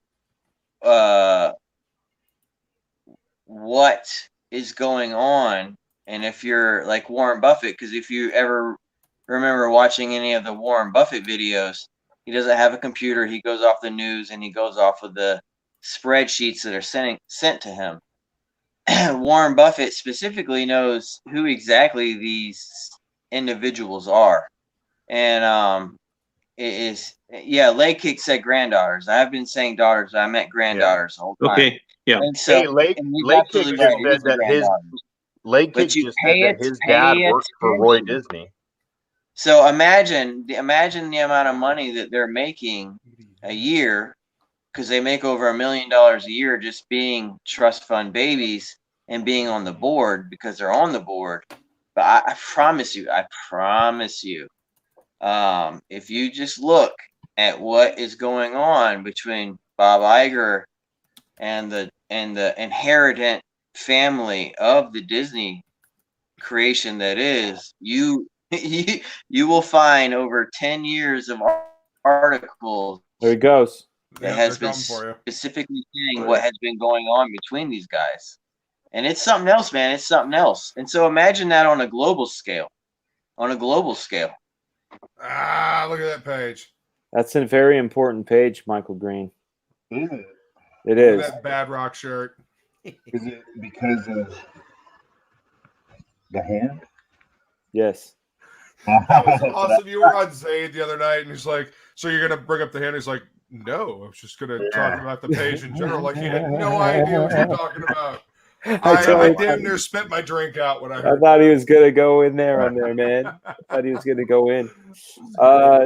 This crazy Twilight Zone, and I'm not saying crazy in it as in I don't believe it. I'm saying crazy as in like, you know, Wacky. we live in a strange world, and one of the things that was really really nuts for me is you know, Pop used to watch a lot of TV, a lot of 60 Minutes, a lot of news, a lot of MASH, a lot of Barnaby Jones. But one of the things I paid attention to a lot when I was a kid is the news. And, you know, I thought it was what it was because you had guys like Walter Cronkite and Dan Rather and Peter Jennings. Edward R. Murrow. Yeah, you had all these guys that That's had a bit of gravitas about them. And then, you know, my wife and I, we ended up watching this thing about a year ago on Netflix, a documentary about the 80s. And they were kind of giving the lowdown on what was really happening. They gave us what we saw in the news, and then they showed us what really happened. And they were so divergent and how propagated the news was that we saw that was basically audience facing.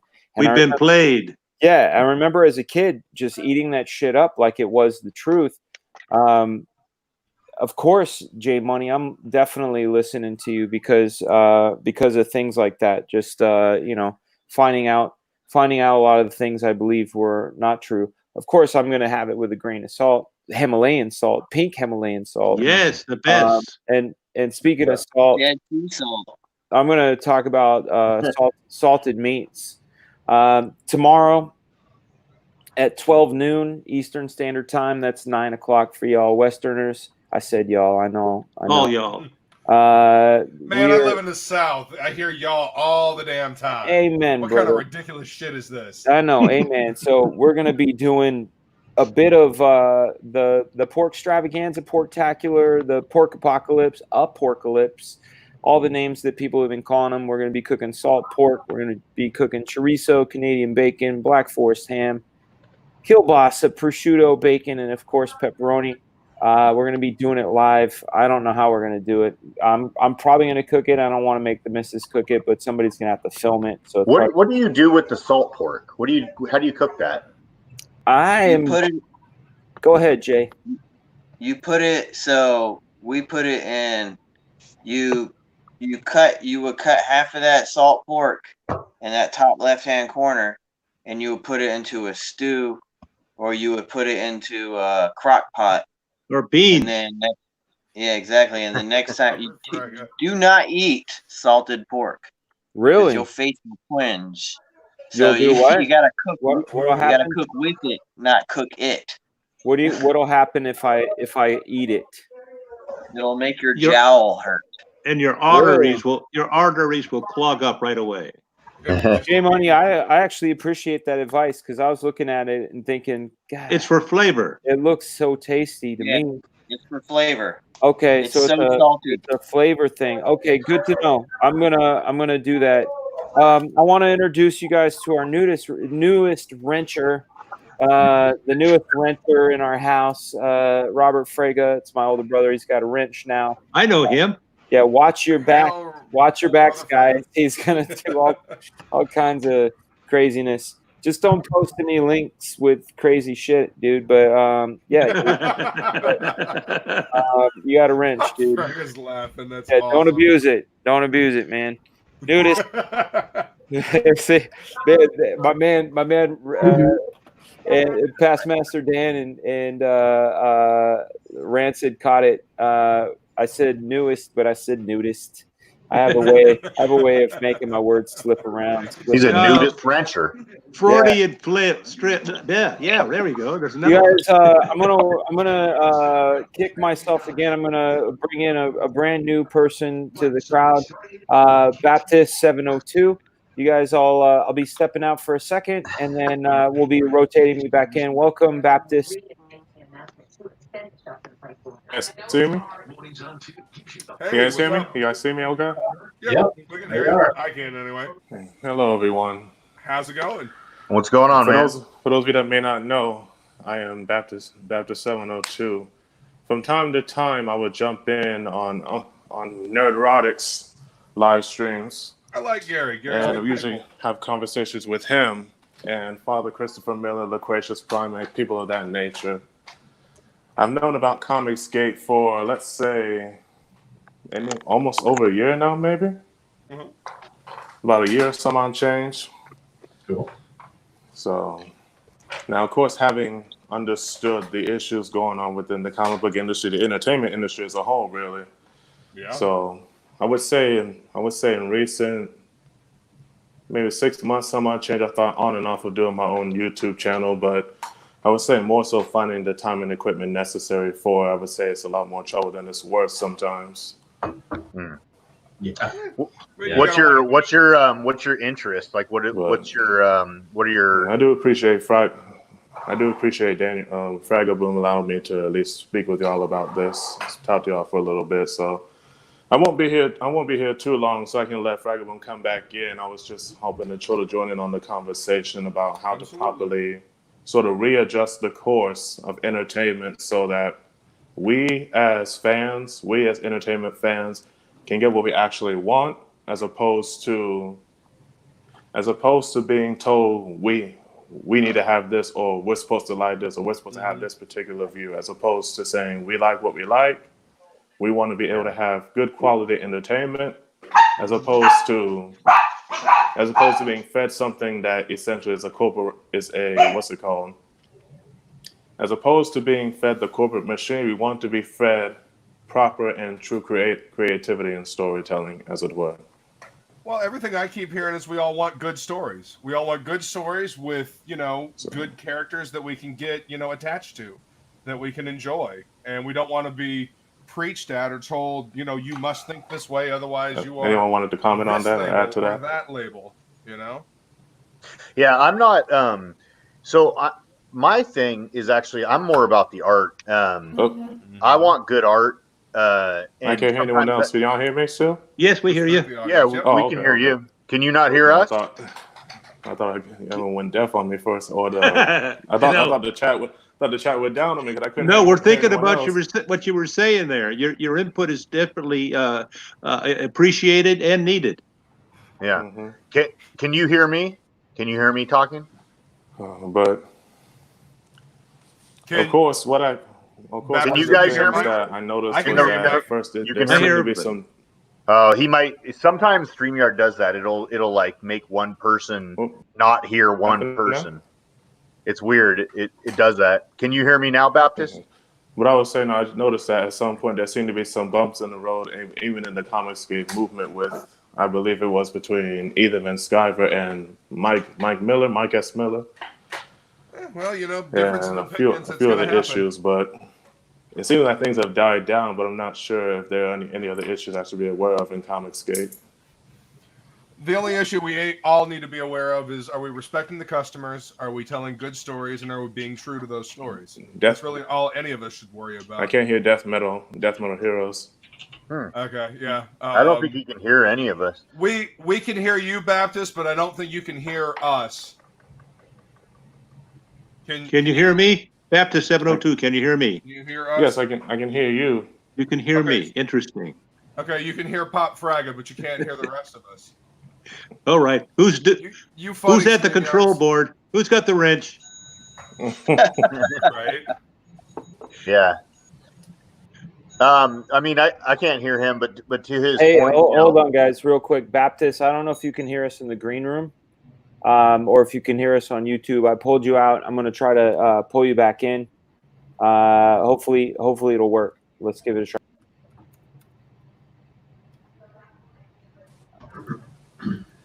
Hey, can you You're hear back. us now? Okay. You're back. Yes. So and I can hear everyone, but it seemed like at first like something went wrong. I'm not sure what it was. Oh, okay. StreamYards. But Yeah. Can you hear me now, Baptist? I really am glad Fragaboom No. allowed me to come on here. And I was sort of surprised when the link was actually allowing people into this live stream. I was like, oh, but That's but how I the was certainly boombox surprised when he rolls. opened the door for me to come in. Yeah. I need to It's up my it's not a volume, closed. Steven. It's not a closed group. It's open to anybody that has something good to say. Okay. Check. Steven, is that better? Steven Mario? I can't hear Death Metal Hero. Wow, I don't know what's going on. it's all the can you same hear me audio. now? I don't. It's strange. It's all Get the my same audio. radio voice going on. Can you hear me now? Is that No, he's better? talking right into the mic. I can't hear a word he's saying. Not a word. Yeah, he can't hear me or Death Metal. Something's going on. So who can he hear? I can hear you, Mike. Just I you. can hear Okay. you, Fragapop. I can hear you, Matt, if you're saying anything. Matt, you want to There chime he in? is. I Can you? am now. I hear Mac. I- Yeah. All right. Yeah. J Money. Okay. Are you froze again, J Money? Oh, there he is. Okay. All right, J Money can hear me. So can you hear me now, Baptist? Yes, it's good to hear you. There we go. And I do apologize, but it seemed like you were responding to some of the comments I was saying, but I couldn't hear you. But what were you saying? I was just saying the only thing we need to worry about in CG is, are we respecting the customers? Are we telling good stories? Are we being true to those stories? Are we delivering on the promises that we've made? That's all any of us need to worry about. Petty drama is just that, petty. Who needs it? You know, are you working on your book? Are you telling a good story? Then that's all that matters. You know. Mm-hmm. How many of you ever heard of the comic book Deadbeats? Nobody? No. I've heard of it in relation to a Literature Devil video. And Oh, yes. When Dr. Alpha surpassed Deadbeats. That's about all I know about it. Except for, man. I think, what's her name? I Need Attention Famous is worked on the book or something like that. Yep. The funny thing about it is he made it that at least twice, no, about 3 times, to the best of my understanding, about 3 or 4 times he on his own live streams, like morning nonsense or malicious nonsense, he went over the comic book. The art is horrendous. I mean, it looks like a child. What was that? Haven't seen it. I've just heard about it. Yeah, but the art is horrendous. It looks like a child just decided to draw something, and Which we should encourage kids to draw things. right. Everybody has to start somewhere. But maybe we shouldn't publish the first stuff, you know? Maybe. Yeah. It's just the comic book in and of itself is, to me, I think there are 2 ways to look at it. Hey, I'm sorry One. to interrupt, Baptist. Oh. Hold on. I'm going to kick myself. Mike Green, you're in the green room. No. Dan. Yeah, Dad. I'm gonna bow out now too because I have a few things to do. But Okay. guys, you guys are all great. Baptist, wonderful to have you here. Come back again Thank sometime. you. Excellent. I'm going to Good bring to see you, Fragapop. Hey, Dad, love you. I'm bringing in You too. Mecca Side. Welcome in, Mecca Side. How are you, sir? What up, Mecca Side? How are you, man? Good to see you. Don't rob me. Hell. I'm trying to protect your face there, brother. Can you hear me? Yeah, man, we can hear you. We can hear you. Right on. He's COVID in it. I'm scared of the COVID there, J Money. Never know when it's going to strike. It's in the air. Oh man. I But no, in regards to the Deadbeats comment, I'm trying to wrap my own personal commentary up. But when Literature Devil is going over this comic book, there's 2 ways of looking at it. One, for me, in regards to the quality, it's it's hard to even put it in words just because of how bad it is. It sounds like you've been painting a picture already. You're like you could hear it in your discomfort. It sounds tremendously cringe. But I would say, as a Christian, based on when I and I'm not trying to force, the Bible or particular Christian Of course faith not. on anybody, but it's just that when I look at the comic book myself and see a lot of the stories and how it's written out, for me, it seems like we're looking into the mind of a serial killer, or possibly, and I don't use this term lightly, but it looks like we're looking into the mind of somebody who's possibly demonically possessed. Really? That's how bad Deadbeats. That's how bad it is to me. Are they just doing really bad drugs, like the really bad kind? I Acid don't know trip, what they're something doing. like that? I don't know, man. I don't know what they're doing, but the stories, it seems like revenge, murder. I mean, dark stuff that you would see in the mind of somebody who's truly dealing with a terrible psychosis, or somebody who's being influenced by an otherworldly entity. Maybe it's just a lack of passion, because if you look at like all the books that CG puts out, there is an overwhelming sense of passion from each and every one of the projects. I mean, look at the level of detail that Ethan puts into Cyberpunk. Oh man! I mean, our own Fragaboom. Like, look at the detail he puts into it. You see the passion this man has for the book that he's creating, and I see that in so many different projects. People are excited to tell their stories. And this Deadbeats book was made by 40 people. How much passion do you think they had for this project? Yeah, exactly. I don't know. That would make sense too. It translates through, man. It translates through. What, Myeah, are you gonna clip your toenails? I wasn't planning on it. Do they want me to? I don't know, man. I clip mine today. Not on camera. We'll make soup. We'll make toenail soup, man. Wasn't really planning on it, but I mean, it would either be really intoxicating or fucked up, man. If we had toenail tea. I'd rather see an actual murder on the murder cam. Oh yeah, to see an actual murder on the murder cam. It's tough. It depends on how late we go. There was a shooting out here the week or so ago. Are you serious? So there was a legit murder on the murder cam. I wasn't on the cam, but it was like 5:30 in the morning, and you heard 5 or 6 shots go off, and then we just saw cops milling around with flashlights looking for shell casings. J Money's in the house. No, he's not. I just booted him. What's up, Spencer? J Money's chilling. He's in the green room. You booted him? What's up, Spencer? What's going on? Yep. I wanted to talk to J Money, man. He said, "Deuces, J Money." I'm lurking backstage. J Money is he's showing us his awesome living room. Oh, he's back. Hold on. I'm kicking myself. I'm bringing J Money back.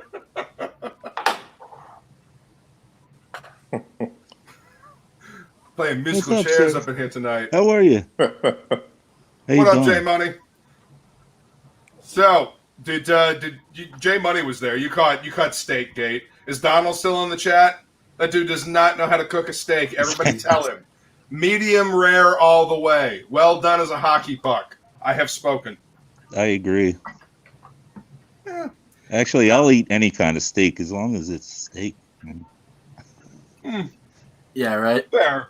But I mean, if I have a choice, medium rare. Yeah. Donald thinks that well done, slathered in A1 sauce is fine dining. I can't cook, so I have to rely on my wife.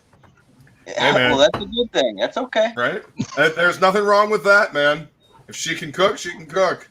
I got to fend for myself, so I grill a lot of things. I like that chopping. I love that chopping block, man. I actually showed my wife them pictures you posted about that chopping block. Yeah. And she was like, "Damn, those are expensive as shit." Yeah, they are. Dude, that thing's like 4 feet thick. Like, it's huge, and it does not move. Like, I grew up with that thing. Like, you run into that. Oh. To get back to what Baptist was saying, Baptist, you're not wrong, and I'm not going to dive into that demonic stuff, but there are people who are of a certain training who are in certain positions because of nepotism and favoritism. Oh yes, that sense. I'm sorry. And their goal is to destroy the entertainment in the United States. And it don't matter if you're black and it don't matter if you're white, because we all like the same entertainment. They like to bring race into it. They like to add these isms and these other things. Phobias. In all reality, we all love X-Men. We all love Deadpool. We all love Cable. And even Cable was written by an Asian man, so they assume that a black guy or a white guy is racist towards an Asian man for making a black character Bishop. I mean, it's just nonsensical. And so, well, that's why Comicsgate is here. Yeah, exactly. And then you got Huerta, and you got Donald, as Luke was just saying. You got Huerta and Donald, who are American Spanish folks. I'm not going to pretend to know their heritage, but they're American Spanish folks. And I've been looking on Twitter. All they do is continue.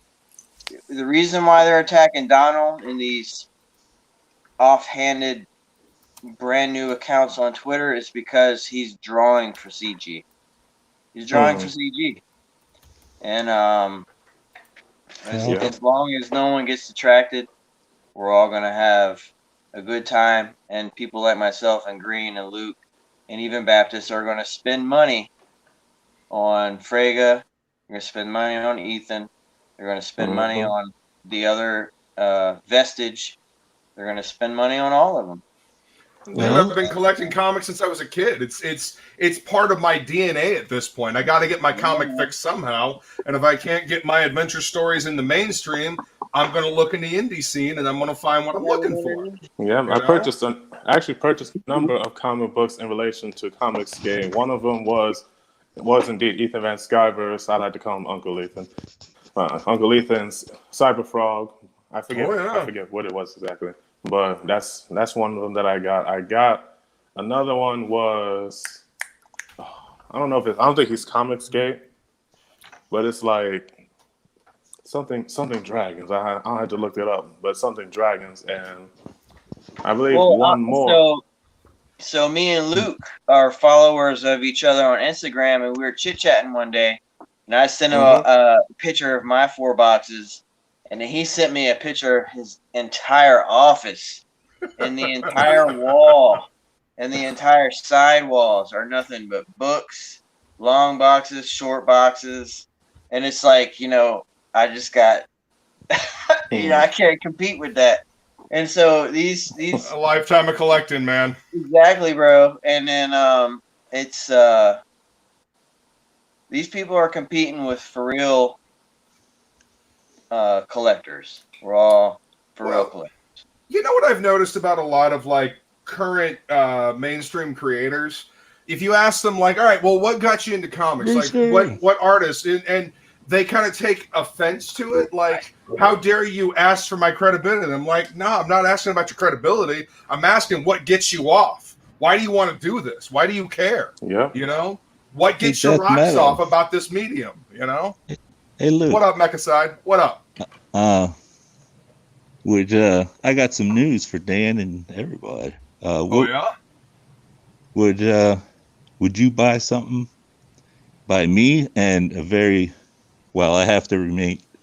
He has to remain nameless. I'm going to be penciling. Yeah. Hell yeah, dude. So first time in 25 years, I think. Shit. Yeah, one of them scooped me up. He's one of the top writers, man.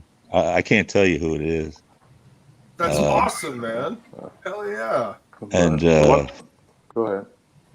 You know what else I've noticed about CG and people, like, a lot of people have been saying, I haven't gotten into comics in 20 years. I haven't picked up a comic since the 90s. I haven't done this since 30 years ago, but I'm picking up a comic because I saw this. I watched this live stream. I saw that cover. It's getting people back into this medium that we all fucking love. It's amazing. Like, give me more of that. Yeah. So right now, go ahead. My last gig was 25 years ago for a small indie creator. $35 a page, man. Ooh. God damn. Well, damn. Hey man, Hey, when you're hungry, you're hungry. Fucking hey, man. Yeah. Hell yeah, dude. That's awesome. I'm glad to hear that you're jumping back into it, dude. You're right. Can't wait to see what you come up with. The comics I have want to give a shout out to Rob Willis because he's the one that gave me the strength. Hell yeah. Yeah. That dude's a legend in the making, man. Like his pencils are already legendary. Goddamn. I can't wait to see what he does.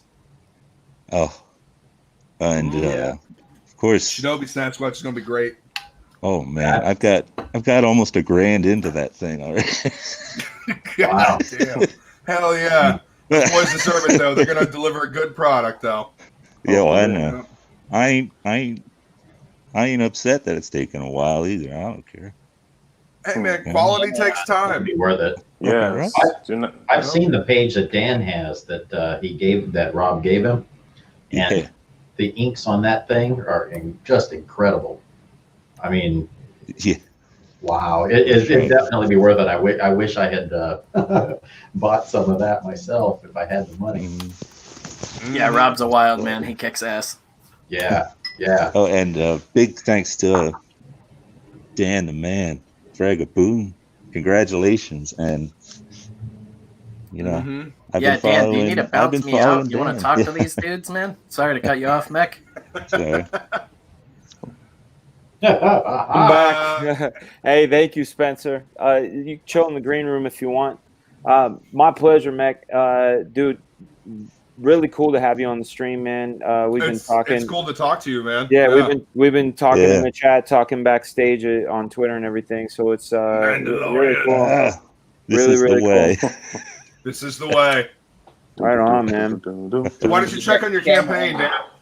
Yeah, let's check out the campaign. I actually rolled out for a second. There's a stream called Atomic Deuce on Rotten Glory's channel, and every Friday night I go in and I drop a freestyle. So I actually left for a second. I went and did a freestyle, and I came back. Yeah, we held down the fort for you. Yeah, didn't man. go too far off the rails. Yeah, man. No, I'm paying attention. I had one in one ear. I heard you guys in one ear. So it was Man, using both sides of the brain. Yeah, it gets. That's why I have headaches, you know. But I'm good. Let's see. It looks like 88, 60. Oh. Well, someone dropped out? Every time. Well, Dan accidentally kicked himself. He'll be back. He'll be back. Oh yeah. But the comic books that I have so far from the actual How you doing, Comicsgate is No, I was just going to say that what the comics that I came have back. from I came back. Comicsgate so far is Cyberfrog, Tales 1 and 2. I have Doc Salem and Inglewood. I got Dr. Alpha from Literature Devil, for those of you that know who that is. Man, I love Literature Devil's videos. If you guys haven't checked out Lit Dev, you definitely need to check out his channel. He's fantastic. He's phenomenal in how he makes commentaries on different things like entertainment, literature, and of course comic books. No, I'm serious. Listening to the motherfucker makes me feel smarter. Yeah. Like I watch one of his videos and I feel like I have gotten smarter afterwards. It's great. What's his name again? Yes, he's Literature Devil. Literature Devil. Yeah, you would dig him, Matt. There's certain guys that if you Yellow Flash has an interesting take on things. That Umbrella guy has an interesting take. Literature Devil has an interesting take. I listen. Just some guy. Yeah, I listen to those guys whenever they go live. I listen to them in the morning, kind of just like almost like a radio show in the background while I'm watching my kid. And Lit Dev always has a interesting perspective on things, and I'm finding that most of the time I'm agreeing with it. You know, it's cool because it's like in this world of fucking fakery, there's so much bullshit out there that it's really great to hear sort of genuine observations of things, you know, like the other day he was talking about how some of the wokies were upset that they said that orcs represented minorities in World of Warcraft. Come on. Yeah, I know. I almost started drinking whiskey in the morning when I saw that shit. That's okay. That's okay. God damn. Yeah, so he had a whole conversation about that, and it was completely spot on, like just completely spot on his take. It's not just an opinion. There's always a discussion, kind of like we're having tonight. You know, he only does it once a month. Oh no, almost every morning. Yeah, he's got morning nonsense. He usually does a show like around like 8:30 every morning. Does he not save them or? Who? Sometimes he does, sometimes he doesn't. You I know, don't know. the best thing you can do, Matt, is just subscribe, put the notification bell on all. And he comes up, and he's got a very smooth way of talking, and it's very straightforward. And He has very nice radio And voice. he's got that malicious laugh. I'll check him out. And that umbrella guy, I love that umbrella guy because he's Hey like, there. hey there. Oh, here we go. Adam Post.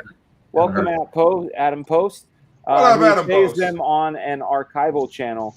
If any of Yes. my mods can find the archival channel, please pop it in. And he also has a subscribe star. Let So me- if let me you in. want to see those posts, you got to get to his subscribe star also. Because I'm on that subscribe star because I just enjoy his content so much. But if you get on his subscribe star, that's when you'll see a lot of the new videos, whether it be morning nonsense or things of that nature. Yeah, he's great. We're a big fan. I'll go down there. It's great. Hey, Level 6, I want to welcome Level 6. He's a brand new member to the channel. So, hail Level 6. I saw that Hail indeed. go by while I was outside. But here's my brother. Here's something I thought I'd never say. I have a wrench and no clue what I'm supposed to do with it or how to use it. Lesson to instinct, because my brother's a master mechanic. He can fix shit with a wrench. So it's just kind of, the irony is just massive. It just means you can do things like post links and things like that. So if we have a fun article that we want to talk about or anything like that, you can pop it in there. Or if you want to, grab other things or, talk to people or delete stuff. But we don't delete stuff. That's the thing about the Couch Doodles channel is we let things fly. We let people in the chat or in the panel as long as we have them. What do you got there, Mechicide? Is that your inks, dude? Oh, no, this is yours. Nice, man. Oh. What did you do? What did you do to ink that? This is your original, brother. Oh, you got the original. Holy shit! It arrived. Excellent. That's awesome. Excellent. That's excellent. I'm like, man, you did such a good job. Well, okay. Nah, that was so I got Shelby. to your house. That's awesome to see that. That's awesome to see that. That lived here. Then it lived in Arizona. Then it lived here, and it lived on Matt's monitor, and it lived on Andre's monitor and Dave Kemp's monitor, and now it's in your hands. That is I didn't know that. That is amazing. That thing is arrived in very good hands, man. I'm glad. I guarantee. I'm glad that's there with you, dude. Well, if I may comment on that, on that really fast, I myself looked into at first I began to look into the idea of drawing myself, and one of the books I heard was called Artistic Anatomy. Who's it by? I think Scott McCloud. Is that it? Scott Is that a Bern Hogarth book, Artistic Anatomy, or is that Dynamic Anatomy? I don't know. I forget. Dynamic here. Let's just jump into that real quick. I'm gonna move the camera. I know what he's. I know where he's going. Dynamic figure drawing. Yeah. Yeah, and then the best one ever is this one in the corner here. I'm gonna try to pull it out into the light. George Bridgman's complete drawing from life, man. That's I the was greatest. literally just about to ask you about that book. That's the best book of all time. Look, I got the absolute killing I joke. got that one. This has year one, how to draw comics, Marvel Way, greatest understanding comics, but I digress. Don't you want to show him how to draw the Marvel way? Oh man, I have so many copies of that. Those are gonna end up in people's hands. Once the campaign settles down a little bit, we're gonna be doing a whole lot more crazy fun stuff. I still have my copy that I got back in the the mid '90s. Got it for Christmas one year. It's the best. I mean, my grandfather gave me a copy back in like 81, 82.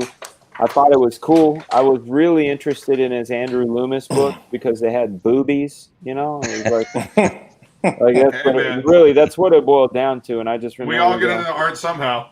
Oh, Spirit's car asks, what's that Frazetta book, man? I'm gonna grab it out. This is a really cool Frazetta book because most Frazetta books are coming from the angle of his art, but this particular Frazetta book is a tribute from a son to a father, and which is really just I don't know, touching, Let's take a look. Right here.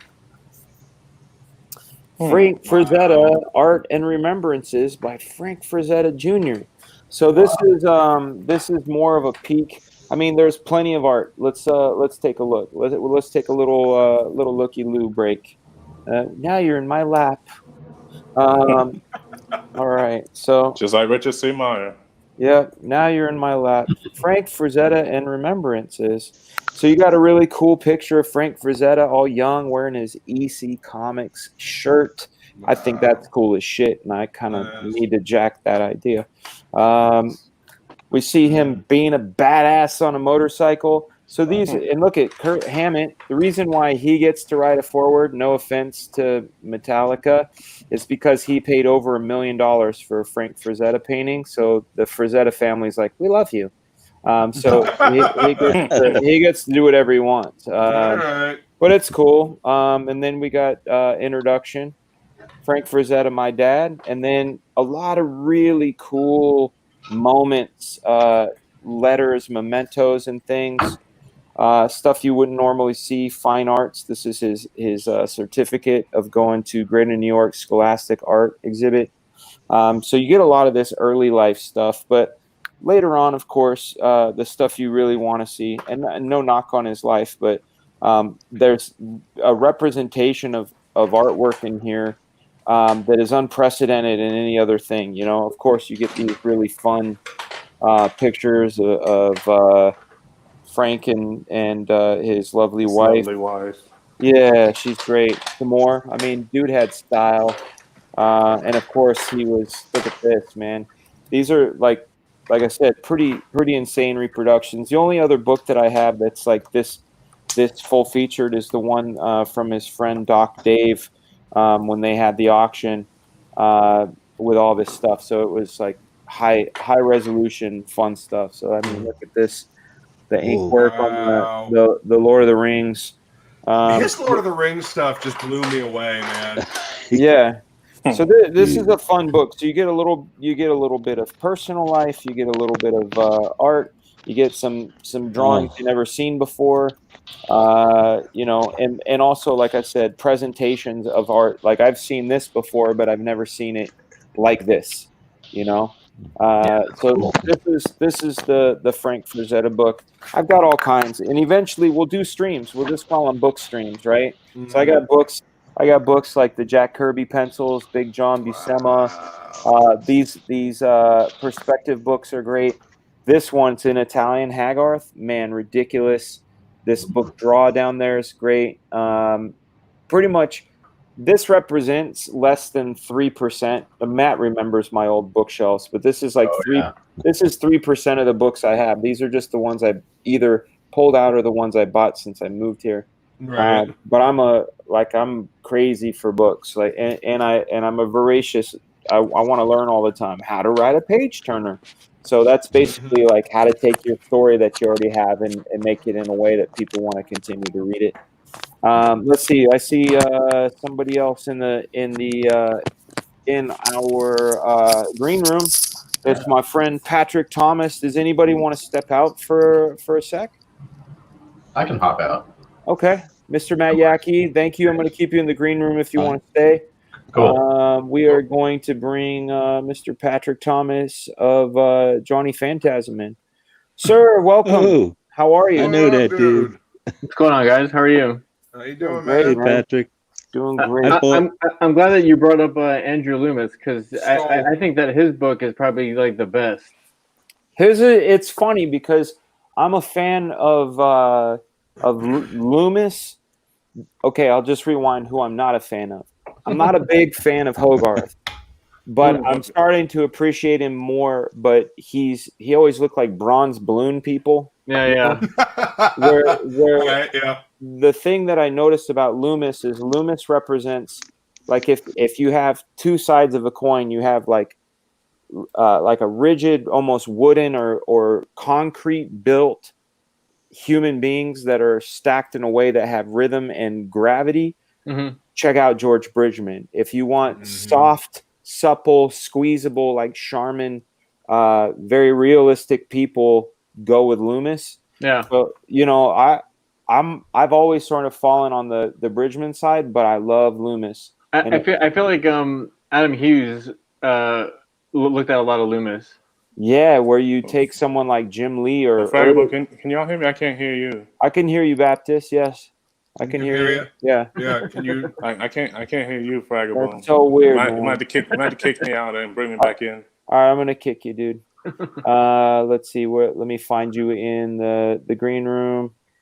There you are. All right, I'm booting you, man. I still can't hear him. Okay, you're out. Peace. He'll be back though. Jim Lee's gonna draw Cyberfrog, huh? Well, here's the thing. I was hoping he would. I was hoping. Yeah. I was really hoping he would, but I guess there's stipulations that it must be a DC character. Of course. Which is lame because, like, I thought that was quite the sly move by Mr. EVS to do that. Oh, really? Chess. Oh yeah. Yeah. So basically, that is kind of. Yeah, the deal is that Jim was auctioning artwork, and whoever won that artwork gets to say what the next character is. And so Ethan, he bought the artwork. Really? Yeah. So it was the character that he created. He created Atrocitus, so it was That's like, right. shit, I'm gonna buy it. Why not? Would that happen today? Yes. What? Yeah. Yep. And so then he said he wanted Cyberfrog. Buzz out. But Jim could back out of it because it's not a DC character, which is really just lame. So that was his official answer. He said no because it wasn't. Well, DC? we haven't. No, we haven't heard anything yet. Yeah. Oh, okay. Yeah, we haven't Gotcha. heard it Oh yet. man, that's gonna be news. Yeah, I'm bringing Baptist back in. I see you, Gary Bruce, Mr. Leg Kick, in the thing. Hey, what's up, Baptist? Can you hear us now? Yes, I actually do want. My phone's starting to get really low on battery, so I'm going to have to end up leaving in a second. But there is someone else I wanted to mention in regards to a YouTuber who does phenomenal work, because what he does is extremely similar to the Literature Devil, except that, and his YouTube channel is called The Fourth Age. His name is RJ, and what he does he does a deep historical look as to how a lot of the political ideologies came about to where it's now invaded the entertainment industry. So, and he also does a lot of commentary on classical heroism and villainy and how it was in many years ago in comic books and literature, as opposed to a lot of the present day propaganda, agenda driven nonsense we have today. So again, that's the Fourth Age. He does awesome work on it. Fourth Age. I think also it'll help enlighten a lot of people here as to how it is that we ended up in this mess. But we're gonna get out of this mess, man. And it's weird because nature's helping. You know. Seems like it. Yeah. Like it. Well, Baptist, thank you so much for coming, man. Go throw your phone on a charger, dude. So glad to have you, and thank you. Thank you for bringing your opinion to the channel. You're always welcome back. Thank you. Hopefully I'll be able to talk to you all later. God bless. All right, man. Be well. Take it easy. I feel it. It's a leg kick. What's up, Mr. Bruce? What up, Nothing much. That's at work. How you doing, guys? Doing well. Did we wake you? No, not at all. And to my mods, let's find the Johnny Phantasm link for the Indiegogo. I'm excited. $15 to your door. That's cool. I'm a backer. I'm excited to get it, man. Tell us a little bit about it, Patrick. Oh, I wasn't coming on to talk about it, but I can do that if you'd like. Dude, here's the thing, man. I know you're not, but like I want you to, because it's cool as shit. I backed it. I can't wait to get my copy. Dude, that art style is dope as fuck. Oh, thank you so much. Well, I mean, it's basically just Beetlejuice meets Scarface. And I'm in. I'm in. Yeah. And like if you're a fan of like Alex Toth type stuff, or if you're a fan of Joe Kubert type stuff, if you're a fan of like old school pulp comics, you'll be a fan of that. And you know, so it's called Johnny Phantasm, 1977. Like we're following a timeline of a guy that is a villain, but eventually he's gonna be turning into a superhero. The book I'm working on right now, you know, right today, is called Johnny Phantasm 1985. Then we're doing Johnny Phantasm 1989, and then Johnny Phantasm 1995, and we're gonna just be going through like just watching him grow as a person. I love that.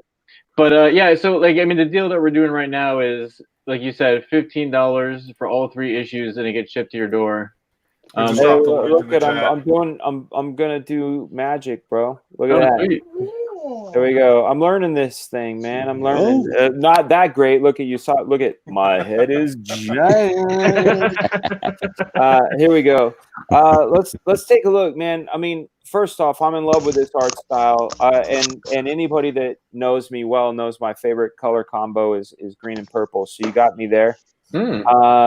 Really excited about this. You got Johnny Phantasm 1977, issue 1 through 3, 24 pages each. That's an incredible deal. We got the Full House perk, which is the Johnny Phantasm 1 through 3 sticker pack, postcard set, baseball cards, and the pin.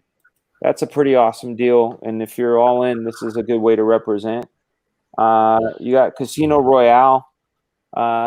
This is great too. I believe this is the one I got. This is $15 to your door, guys. I mean, look at that, 25% off. You can't go wrong with that. And also you can see Riot Press is linked up with Alterna, who's Peter Cimetti, big friend of mine, friend of the channel. Yeah, we do. I'm telling you, man, Patrick, I first off, I like the concept, but this cover, the one that says Tiger 77, where he's about to hit a baseball, I don't know what you did, but you got deep into my psyche, and it made me open my wallet and just say, take my money. He's actually beating the shit out of somebody. I know it's blood. I'm being nice. Excellent. Yeah, the fact that it's a baseball card is what makes me feel like it's baseball. But yes, as he should. Casino Royale, that's Canadian and European, times 2. We get the Johnny Phantasm 1977 1 through 3, 2 copies each, so you can share with a good friend. Same thing with the UK version, and then we've got the Full House European and Casino Royale. This one is an original page, guys. I mean, holy shit, $150 for original page of art that looks this awesome. Wow. That's part of this is part of Comicsgate history, guys. Like this is the thing I really want to talk about. I'm gonna sidebar real quick. This is something I realized probably about maybe a year ago. There was this book that was about Marvel Comics, and I forget what it was called. It was called Strange Tales or something like that. And I'm reading it, and I have the audiobook of it. And as I'm listening to it, I'm listening to these stories like I'm watching a movie. And then there was this part of the book that mentions me, but not by name. You know, they were talking about when Rob Liefeld worked on Heroes Reborn and how Rob would send a guy with pages, it was a zip disk, to Marvel, and basically I would hold the zip disk hostage until they gave me a check. When they gave me the check, I would hand them the disc. And there's a whole 2-page of this book talking about this. I'm not bringing this up because of my aspect of being in the story. I'm bringing this up in relation to how this is Comicsgate history. The reason I bring that up is up until that point, I was reading a story until I got to the part that I lived, and I was like, I'm part of a fucking story. And now I start looking outside and I see Comicsgate as part of a story. Guys like Ethan, guys like your boy Zach, Even all the other, like the Lone Star stuff, the Doug stuff, it's all part of this really rich history of another era of great comics. So I'm really excited and fucking pleased to be able to go through this comic like Johnny Phantasm, and I'm saying, like, guys, $150 for a piece of history. You're essentially buying a page of a Spider-Man or Fantastic Four or the Avengers when it first came out at, $150. This is an incredible deal. That was McFarlane prices back in the 90s. Exactly right. You got a double page spread for $225, 2-issue inked cover. I mean, is that cover right there, the Tiger one? Yeah. Oh man. All right. Issue 3 inked cover. Issue 1 painted cover. And you know, Dan, if you want to trade that cover for a He-Man cover, like we can, or He-Man page, we could talk. Okay, well, I'm gonna give you more than one He-Man page. I know you're a He-Man fan. We'll definitely talk. Let's talk on Twitter, because I'll trade you a couple pages for that thing, because I'm dead serious. Like, for me, I feel like it would be an incredible investment, and I'm saying this right now. These are the days, and we're living them now. And like I said, I didn't have that realization until I saw my own experience in a book, that I realized, oh shit, and also being part of Image, I go, oh shit, I was part of this thing, and it's like I'm even though I'm a footnote, I'm part of that story. Now I'm witnessing it again in real time, and we have to back up sometimes and just go, let's live in the now. Obviously, we're in the trenches, we're fighting our good fights, but 5 years from now, 10 years from now, they're gonna be writing stories about this shit. And when the first Cyberpunk came out, after Zach's book, because Zach went first, and then then Ethan did his. Yeah, I was saying the same thing. I was like, this reminds me, very much so of Image. It's like just like a whole new idea, a whole new concept. Yeah, a new paradigm. Yeah. I mean, it's just like it's kind of like how history has like a type of rhythm to it, and it evolves. But I mean, like, this was just the next evolution, and it was just kind of interesting, like, watching it happen, because I came across John by reading an article about him, like when he ran into those issues at Marvel, and I had like some of the same things happen to me as well. So I remember, like, I added him on Facebook, and I was like, I was really surprised that happened to someone else. And then I was just watching Ethan's channel, and dude, I didn't even know it was Ethan Van Sciver. It was this Comic Artist Pro Secrets. I didn't know, I just recognized, like, in the Jersey accent. I'm from the Jersey, so I kind of recognized it. And he was funny, he was talking about Star Wars videos. Yeah, he's hilarious. And then I remember, like, the whole, like, Comicsgate thing, like, popped up, and I was like, what is that? And I was listening to all these stories, all this stuff, and all these people going through the same type of shit that I dealt with. And then it was very inspiring, just, when Zach did his book, and then Ethan did his, and then, I mean, there was a bunch of people there at the beginning, like I did Johnny there as well, but like the first time I did Johnny, I was in and out within like a month, because I wanted to go hurry up and finish up and draw the damn thing.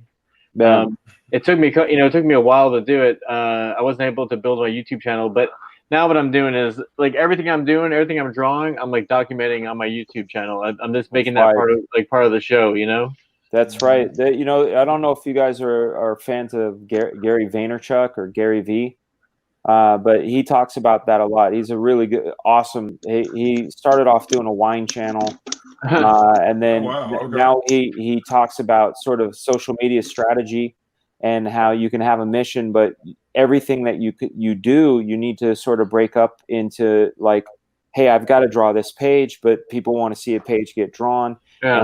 And once it is a page, it's a page in a comic, it's a page in a piece of promotion, it's a page that goes in a black and white book. You try to take that thing and spread it across, because there are people that want it. You know what I'm saying? Well, I think that's one of the reasons why it was so easy for me to sell that Cyberpunk painting that I did a time-lapse video of.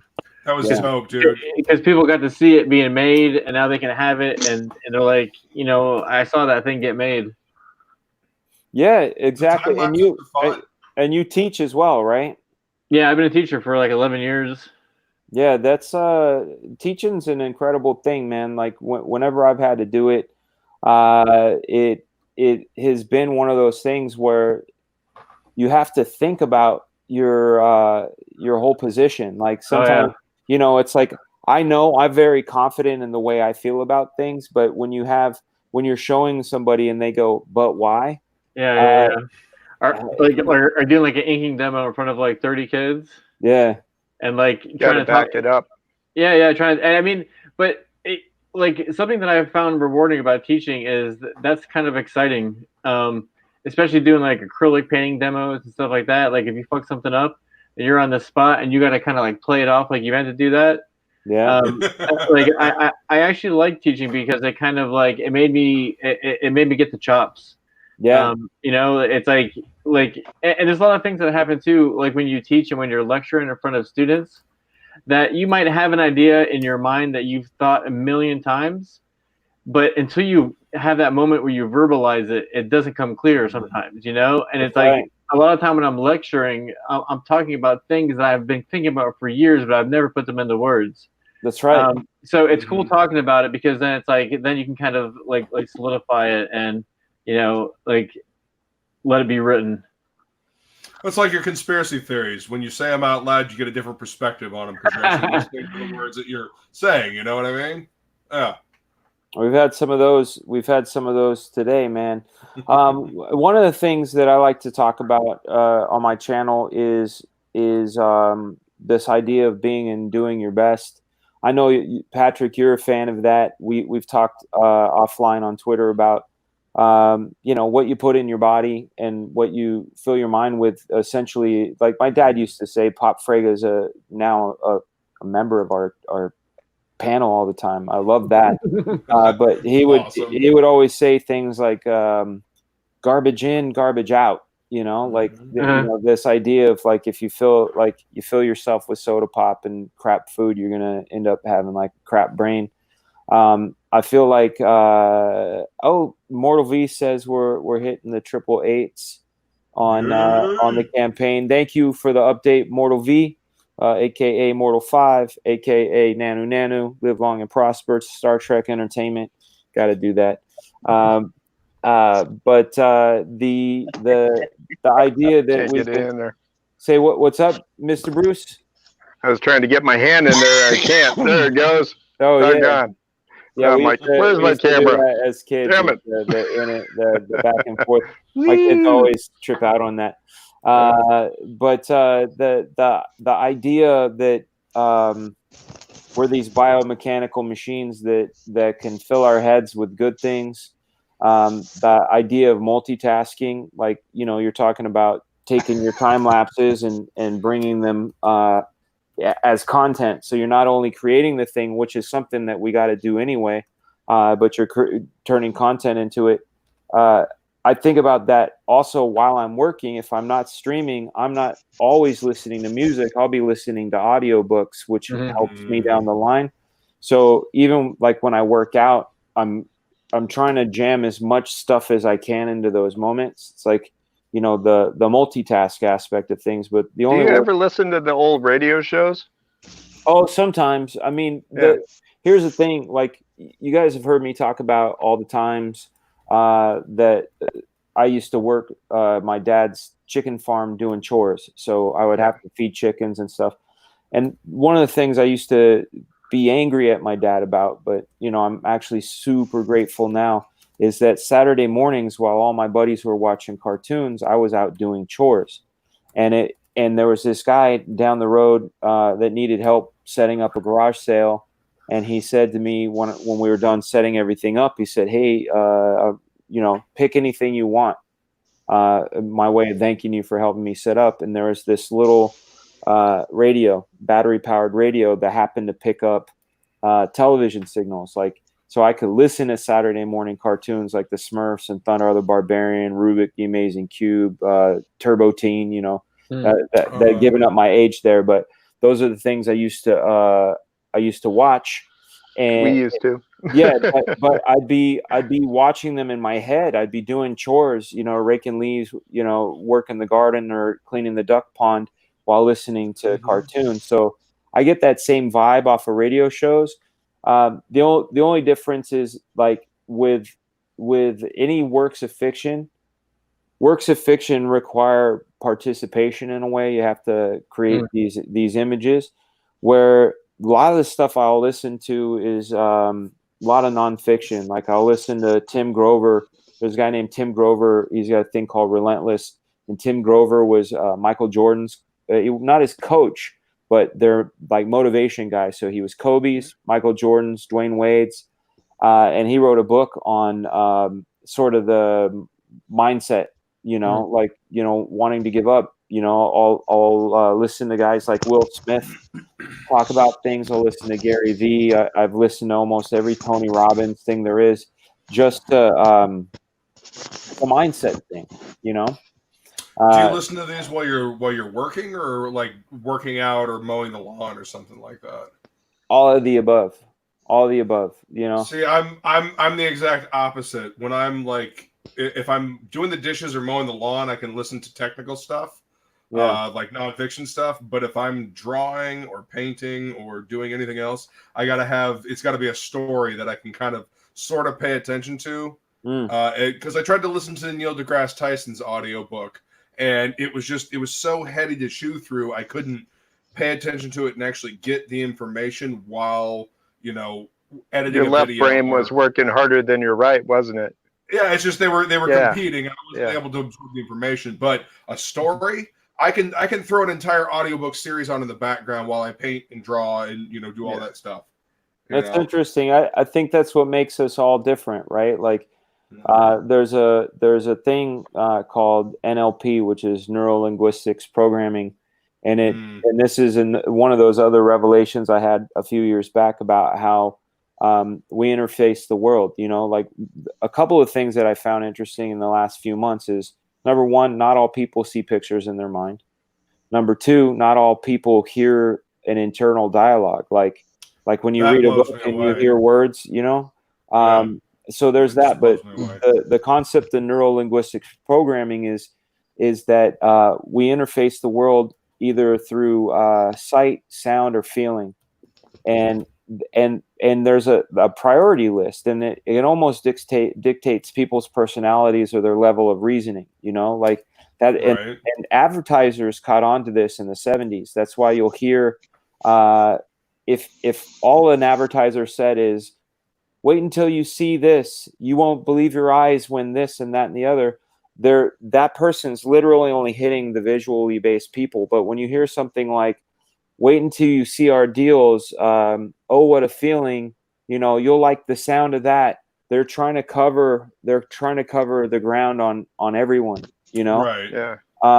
And it's kind of a trip, but that's also going into the left brain, right brain thing. Like for me, if I have to conjure pictures of something while I'm and not like nonfiction is conceptual, so my brain is processing it in a conversational way, processing it in a very abstract way.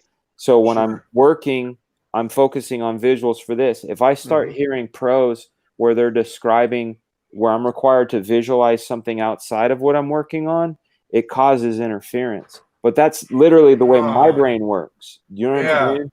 Yeah. See, and mine's the exact opposite. Right, which is fucking awesome. That's is awesome. I love the fact that people are so different. Like we all walk around like, I put my pants on 2 legs at a time. The only difference is I make hit records. But more cowbell. But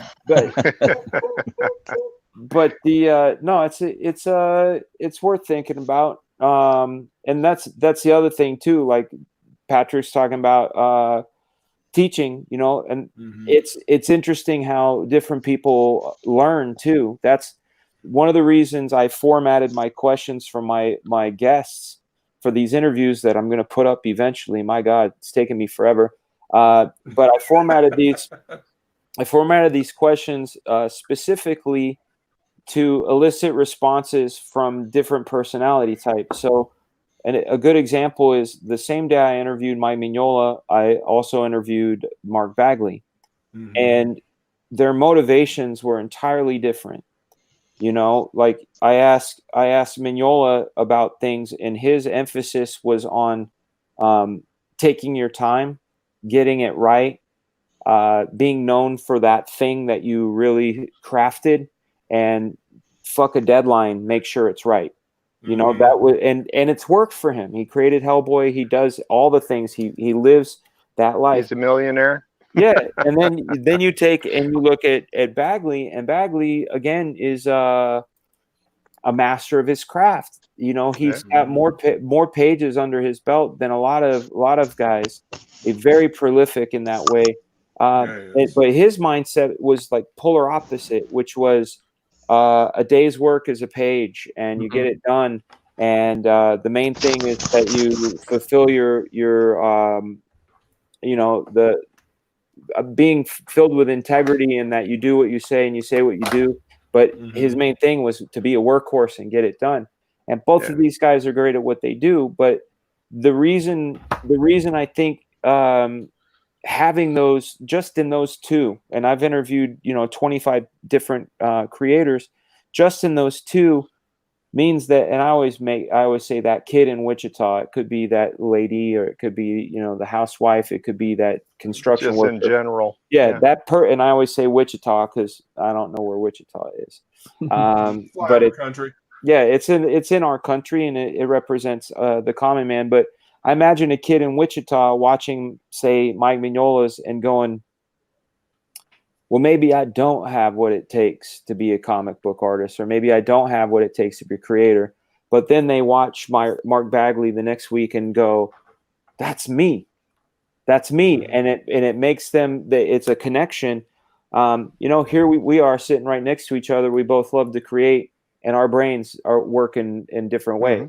It's like, I brought up Tony Robbins, and it's one of those things also where we have to consider this.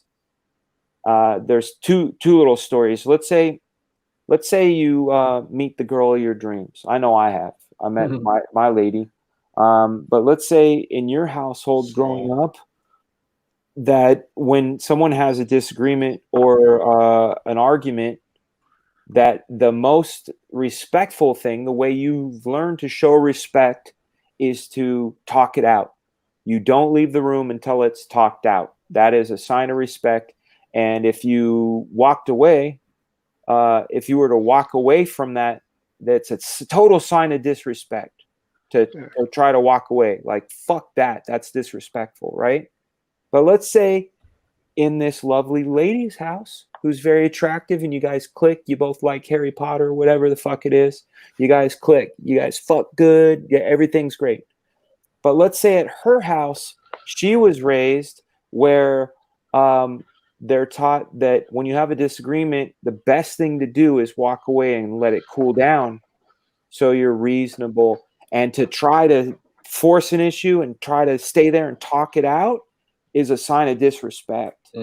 That you let people have their space, and to walk away is the sign of respect.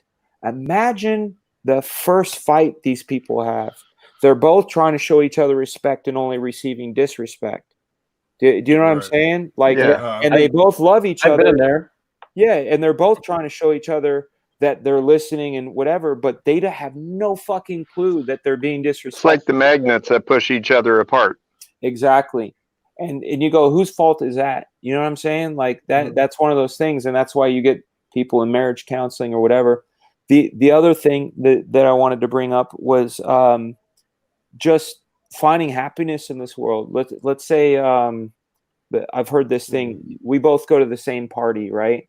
And our experience is what we see, this little frame, right? I go to a party. I'm standing next to you. You're standing next to me. I see somebody laughing. I see a hot girl. She wants to dance. I dance with her. I take a fucking crazy thing off the gravity bong, and I'm like having a great time.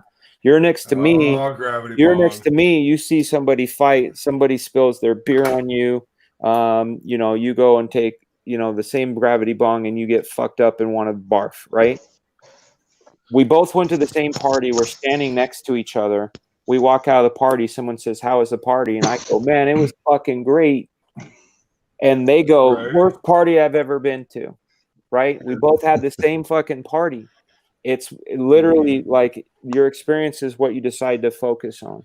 Right? Perception equals reality, man. There you go. So that's my crazy talk. That's Fragaboom's crazy Well, talk. I like that you brought up like Magnola kind of versus Mark Bagley. I mean, not versus, but just compared to. Yeah. And it's very interesting because Magnola will spend like a super long time on just kind of on composition. I mean, he really rocks the rule of thirds with like a page, but also each panel and everything kind of has like his page have like this design.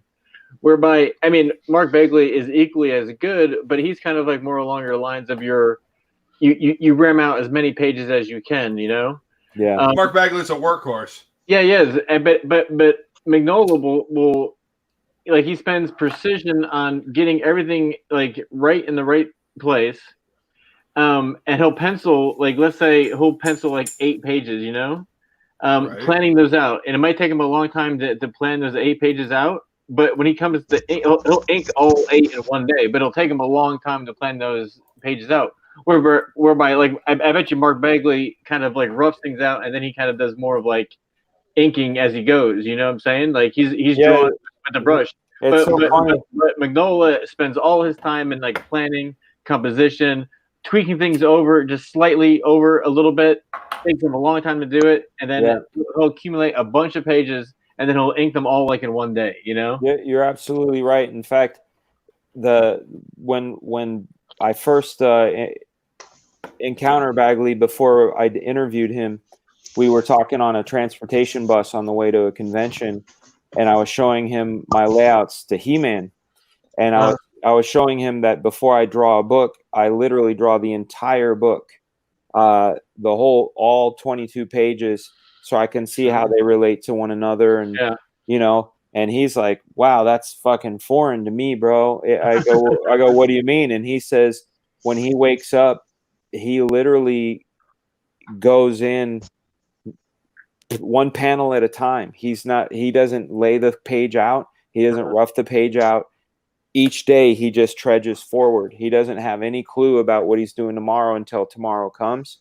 And I was like, man, that is just a weird way to work. Like for me, I plan it like a symphony, and I'm a little more like a storyboard. Yeah, I'm more like Mignola, where I'm like, make that a little bigger, bring that a little down, and I'm creating a graphic sort of story throughout multiple pages. Where like Bagley is a straight ahead kind of guy. Wow. Yeah, it's a trip. Kirby was that way too. Yeah. No shot. Like you hear about what Kirby did. Oh, I'm sorry, Death Metal. No, just no thumbnails whatsoever. I'm just going to start laying out a page, and I'm going to see where it goes. Just go. From what I understood was Jack had in his head the entire comic. Yep. And he'd start writing and drawing it out, and then he'd have it done. One legend says that he did an entire comic in 10 hours and had it ready for the postman who is waiting there. Well, that's like I have heard that. My absolute record, and you guys can take a look at this. They look like shit. If you look at what the number 103, what if 103, what if Captain America was thought in the 70s or something like that. Oh yeah. I did 18 pages in one sitting, and then the Generation X annual 97, we did 12 pages in one sitting. It's no fun, and you can see it. You can see it. By the seat of your pants. Like, I don't know how Jack did it, and I used to ask John Byrne. Like, I've told this story before in the streams, but when I was a kid, I'd read these magazines, Comic Scene, Comics Interview, and those sort of things, and I'd find out where people lived, and I would call information and get their phone numbers, and I would call them.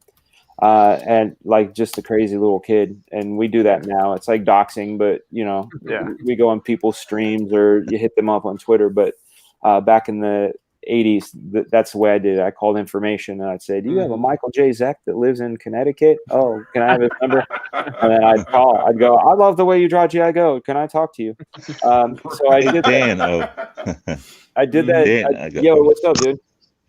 I have an Eric Larsen story. Hit us with it, dude. Hit us with it. Eric Larsen. How's it going, Mac side? Who's this? That's a leg kick. Leg kicks. Right there. What happened, man? How you doing? I'm doing well, man. Thank you. I'm a little elevated, if you know what I mean. Oh, I do. I know what you mean. I know exactly what you mean. I have no clue. I know anybody that turns their camera off is definitely smoking weed. Yeah. I'm on gummies, the oil here, and flour tonight. It's Friday. It is Friday, man. Tell us Eric Larsen's story. Yeah. I went to a con here in Philly, and I was showing him some art for the indie creator that I was doing a book for. Remember, $35 a page. And I showed him what I had, and he just erupted, man. He's like, "What in the?" He's like, "You're showing me unfinished work, pencil, and it's it's not even finished. It's like pieces I had, like sketchbook of like the layouts and everything." I wanted to show him how the process I was doing, you know, but he just blew up and said I shouldn't be showing unfinished work. It's like, okay. Yeah, Eric Larsen is kind of a douche. That makes me sad. He sounds tremendously grumpy all the time. I actually met him and he was pretty cool. I have this funny quote that I want to use. Like, you know, sometimes in books, like in the back of the books, like you have these really inspirational quotes by like authors. Yes. I have a really funny quote from him on Twitter about Giant Fantasm, about how bad it was. Oh. And I want to put it on the back of my book. What is it? What's it? It was actually, you know, that one cover where it's like the ninja is about to take off Johnny's head with all the ninjas around him. Yeah. He just said it was just a bad cover. Oh, good. And I thought it was funny because I didn't ask him. I wasn't like, "Hey, take a look at this." He was just like, "Oh, if I was you, I would fix this and this and this." And I was like, "Oh, well, I appreciate that, but I don't fucking care." Right. Yeah, but Eric, how many books have you sold? Yeah, I mean, what have you done for me lately? Yeah, that's right. Well, he told me in 1988 when I was 14 years old that I would never draw comics and that I should give it up and just make pizzas. So, you know, I don't know. That makes me think he's got poor eyesight or something like that. No, I think he's got Tourette's. Look at that. So what are you showing us, Mac? What are I'm shaking like a leaf. It's cool, man. Those gummies will do that to a brother. Caca! Hold on, King Crow's in the house. I just have to say, caca! All right, what you up? You could recognize who I looked up to back then. Oh, yeah. You can definitely see the Joe Mad. Yeah. That's what Eric Larsen was yelling at me for showing him. Yeah, well, you know, nobody's perfect. Yeah. Even Eric It kind Larsen. of booted me out, man. I mean, that's nuts. It kind of made me give up a little. You know what I'm saying? Well, don't. That's the thing is, and that's one of the things I talk about in my show is if you believe in yourself and you see yourself doing the things that you believe you can do, stay the course. Like it really doesn't matter. Like if I had believed in Eric Larsen in 1988, I would not have done any of what I did afterwards. Yeah, I mean, like what a shitty thing to say to a kid too, you know? That's right. Yeah, I was. Oh Christ, I was a kid. I know that much. Yeah, yeah. I mean, it is what it is. But here's the other thing, though. The flip of that is there could be goodwill. You never know who you're going to meet. Like for example, I used to do the Pittsburgh Comic Con a lot. My first year doing it was '94. Met a lot of people. Yeah, Pittsburgh Comic Con in Monroeville, right next to the mall where they shot Dawn of the Dead. Really great show. Met a lot of people.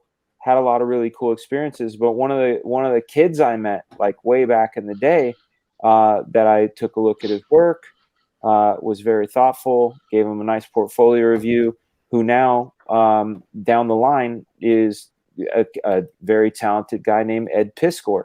Oh, I dude, when you said Pittsburgh, I was going to say Eddie P. Ed Piskor. I met him when he was a 12-year-old kid, and he showed me his work, and and I gave him words of encouragement, and I'm so happy, so happy that he's doing what he's doing, because the kid stuck with it, and that's what we're here to do. And the other thing is, you can't. A guy like Eric, I don't think he just thinks it through, because you never know who you're discouraging, you never know the talent you're discouraging. The best thing to do is encourage, and maybe deep down inside himself, he's a scared little bitch. No, I mean serious. Scared of competition. He doesn't want to. But see, now I get to say to you, I've been waiting basically my whole life to meet you. Yeah. Well, here we are, dude. We're chilling, talking comics. You were doing what I wanted to do when I was at the shows, showing my art and shit, Yeah. Well, I think I met you once. Where you Philly? New York. Or no, Chicago. Chicago. Gotcha. And Chicago was a good show. It was probably the year 2000. I had a jumpsuit on and talking about Gear Station. Okay. Yeah, I've only been to Chicago twice, and I knew it wasn't the Genko time. Yeah. Our resident magician, Stupendous, says Larsen blocked me on Twitter, as he does. I got blocked and kicked on Facebook when I said I was Comicsgate, which cracked me up. Just cracked. He didn't kick me yet. Well, he hasn't kicked me yet. Although I haven't seen many of his, tirades recently, though. Yeah, Sinkovich didn't kick me either. So he didn't kick me. He didn't kick me. Hama did. That makes me sad. Well, he's one of those guys that just feel like he's uninformed, and sometimes you get set in your ways, and if someone points you at a target, like, what do they say to Hammer? Every nail looks like a problem, or something like, or every problem looks like a nail, or some shit like that. Yeah. Hey, that picture that I sent you of that Alien and Predator scene? Yes. Yeah. My friend who did that, he also brought in some other artwork into a show that was local around here in Washington. So he goes in, and Neil Adams is there, and so he's sat next to him. And so Neil says, "What do you got?" He's like, "Here's my artwork." And he's going to be showing it over to an editor. And so Neil says, "Oh, here." He reaches over and starts drawing a new hand. And he's like, excuse me? And Neil says, "Oh, okay, sorry." And he signs it. He's like, "Can't get mad. I got a free signature from Neil Adams, and he drew something for me." That's funny. Yeah. He's from, my buddy's from New Jersey, and he used to mow lawns for Frank Frazetta. And so Frank, to pay him, he's got a little sketch from Frank that he's had all these years. He's like, "I got to put this in glass." It wasn't signed, but you can tell it's his art. He's like, Frank gave me this. I would never get rid of it. Frank Frazetta's house once and meet him. Yeah. Say that again. I got to go to Frank Frazetta's house once, and I got to meet him. Lucky man. I saw him. I was maybe 15 feet from him, and I made the executive decision: don't go over there. You'll ruin it all. Like there's only two people that I've ever done that with. He was. I mean, like, I didn't show him my work or anything. I just kind of went to his house, and he has like a gallery in his backyard. Yeah. And he walked some of us. It was a few of us that were there, and he showed us his gallery. And he at this time he already had a stroke, so he was painting with his left hand. Yep. So he actually broke out one of the first still lifes that he ever did, like when he was like a kid. It was like the first or second still life that he did as a kid. And it was beautiful. It was like you could totally tell that he knew he was just meant to be a painter. Yeah. But it was very interesting because he broke out some of his left hand paintings as well. Yeah. And they were like super good. They were like loose. Yeah, because the motor control. Yeah, but the knowledge was there because it was the same brain. Yeah. You know what I'm saying? Right. It'd be like trying to paint with like a click mouse. You know, like I could totally do it, but it'd be easier for me to use a Wacom tablet. But I could use a mouse if I wanted to. You know? Yeah. Sure. But yeah, it was very interesting seeing his paintings. But like he was a super cool guy. He was very nice, and one of the things that was interesting about him was he just like radiated like manly energy. I know it sounds funny saying that, but it was like being in the presence of like Clint Eastwood or something like that. Yeah. It was it was an alpha, dude. I got a weird sidebar question. Over to your left, what is your cat's name? Me? Yeah. Yeah. The cat you're petting right now. What is your cat's name? His name is Black Sad. Black Sad, like Black like yes! the Wanho comic. God, I love that book. Dude, I love your cat. He's so fucking confident. He got right in front of the camera and was just like, "Fuck y'all." Yeah. He's cat. He's very regal. Yes, I mean, look at that stand. Majestic as fuck, dude. He's old too. He's 15 years old. He's an old guy. Oh, hail Black Oh. Sad. Oh my. Hail Black Sad. Hail Black Hail Black Sad. Sad. Yeah, see, I got one that finally decided to sit down and stop climbing into my face. There you go. Yeah, that's Grace. How many do you have? I have 3. 3? Yeah, I have Amateur. one. I have one that's 12. Violet. She's the oldest, and then Grace and Stitch I had to adopt when my dad got sick, and now they're mine. You know. Right now we have 9 cats. Yeah. I grew up in a house with 9 cats. Yeah, no, that sounds exactly right, man. One of our cats had kittens, so they're smaller, but there's 9. Yeah. That's awesome. Oh my. I'm gonna answer a stupendous question. Did you draw the evil Ernie on the Dynamite cover in front of Black Flag, or was it superimposed? I drew every single character in that piece layered, so every character is superimposed. Like I did them all separate because, like we were talking about earlier, where you do a piece of work, how can you make that piece of work for you? I made that so I could put Red Sonja in front of the team. I could put Evil Ernie in front of the team. I could have no one in front of the team. I could separate the team so Gorilla can stand on his own. Geisha could be on her own. Every character could literally exist on their own as like a t-shirt, a sticker, a trading card, a window cling, whatever it needed to be, because time is valuable. So that I'm always the long answer giving motherfucker, but it's superimposed. There's your answer. Sorry about that. Long, I like the gorilla with the circle behind him. The yellow circle. Thanks, man. I know the one you're talking about where it says bye-bye on the gun. Yeah. Yeah, that one was fun, man.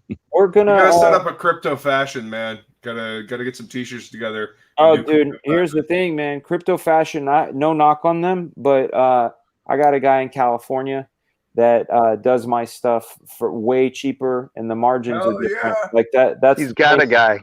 I do. I got a guy. I got a guy. guy. Like that's the thing. Like my licensing deal, which I have a wonderful licensing deal, and I love my licensing people, but I already had like a pre-established connection with my apparel person. So I'm getting my hats and my shirts and things at like the most incredible margins that like nobody can match. So I'm let's just put it this way. On my apparel, I'm not making a percentage. I'm making profit. Yeah. So I want to keep it that way. Beauty. Yeah, man. So, you know me, I collect t-shirts, man. I need I know. that Well, shit. we're gonna do some good stuff. Like I'm gonna do the too. first shirt. I'm gonna do an Incredible Comics logo. Of course we had the Black Flag shield. All right. I think it's Vans that will allow you to design your shoes and put whatever thing that you want on them. Yeah. So I was saying, how cool would it be to make a Black Flag pair of Vans shoes?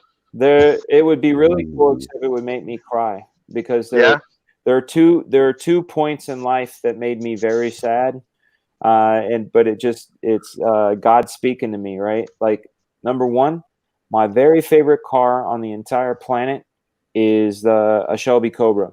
Like, I think they're gorgeous. I've always wanted one. My buddy Chris has one. It's in his garage. I said, dude, can I please sit in it? He said, absolutely, bro. I opened the door. I went to sit in it. I couldn't even bend my knees. I put the seat all the way back. I couldn't fit. And, and I'm like, oh shit, I can't even sit in my favorite car. Obviously, if I wanted to get it custom and like have the frame changed and like all that, I could do that. But then it's not the car. The other thing is, when I was a kid, I had the shitty fucking knockoffs, right? Like Keds.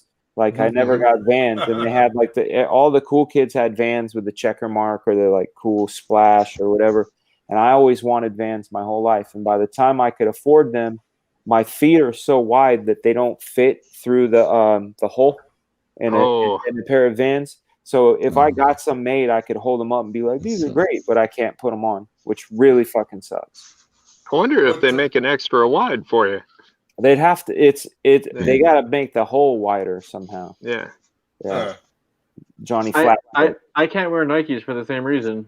Yeah, there you go. They just fit. It's like my foot is just too big for them. I've tried rocking Nikes a couple of times and I just can't do it. Yeah. That's exactly. That's what makes this all different. So, guys, I'm going to wrap this stream up. Tomorrow morning is my morning. I know, some of you guys have kids, some of you don't. Mekasai, what's that dude doing? He's chilling. What's he got?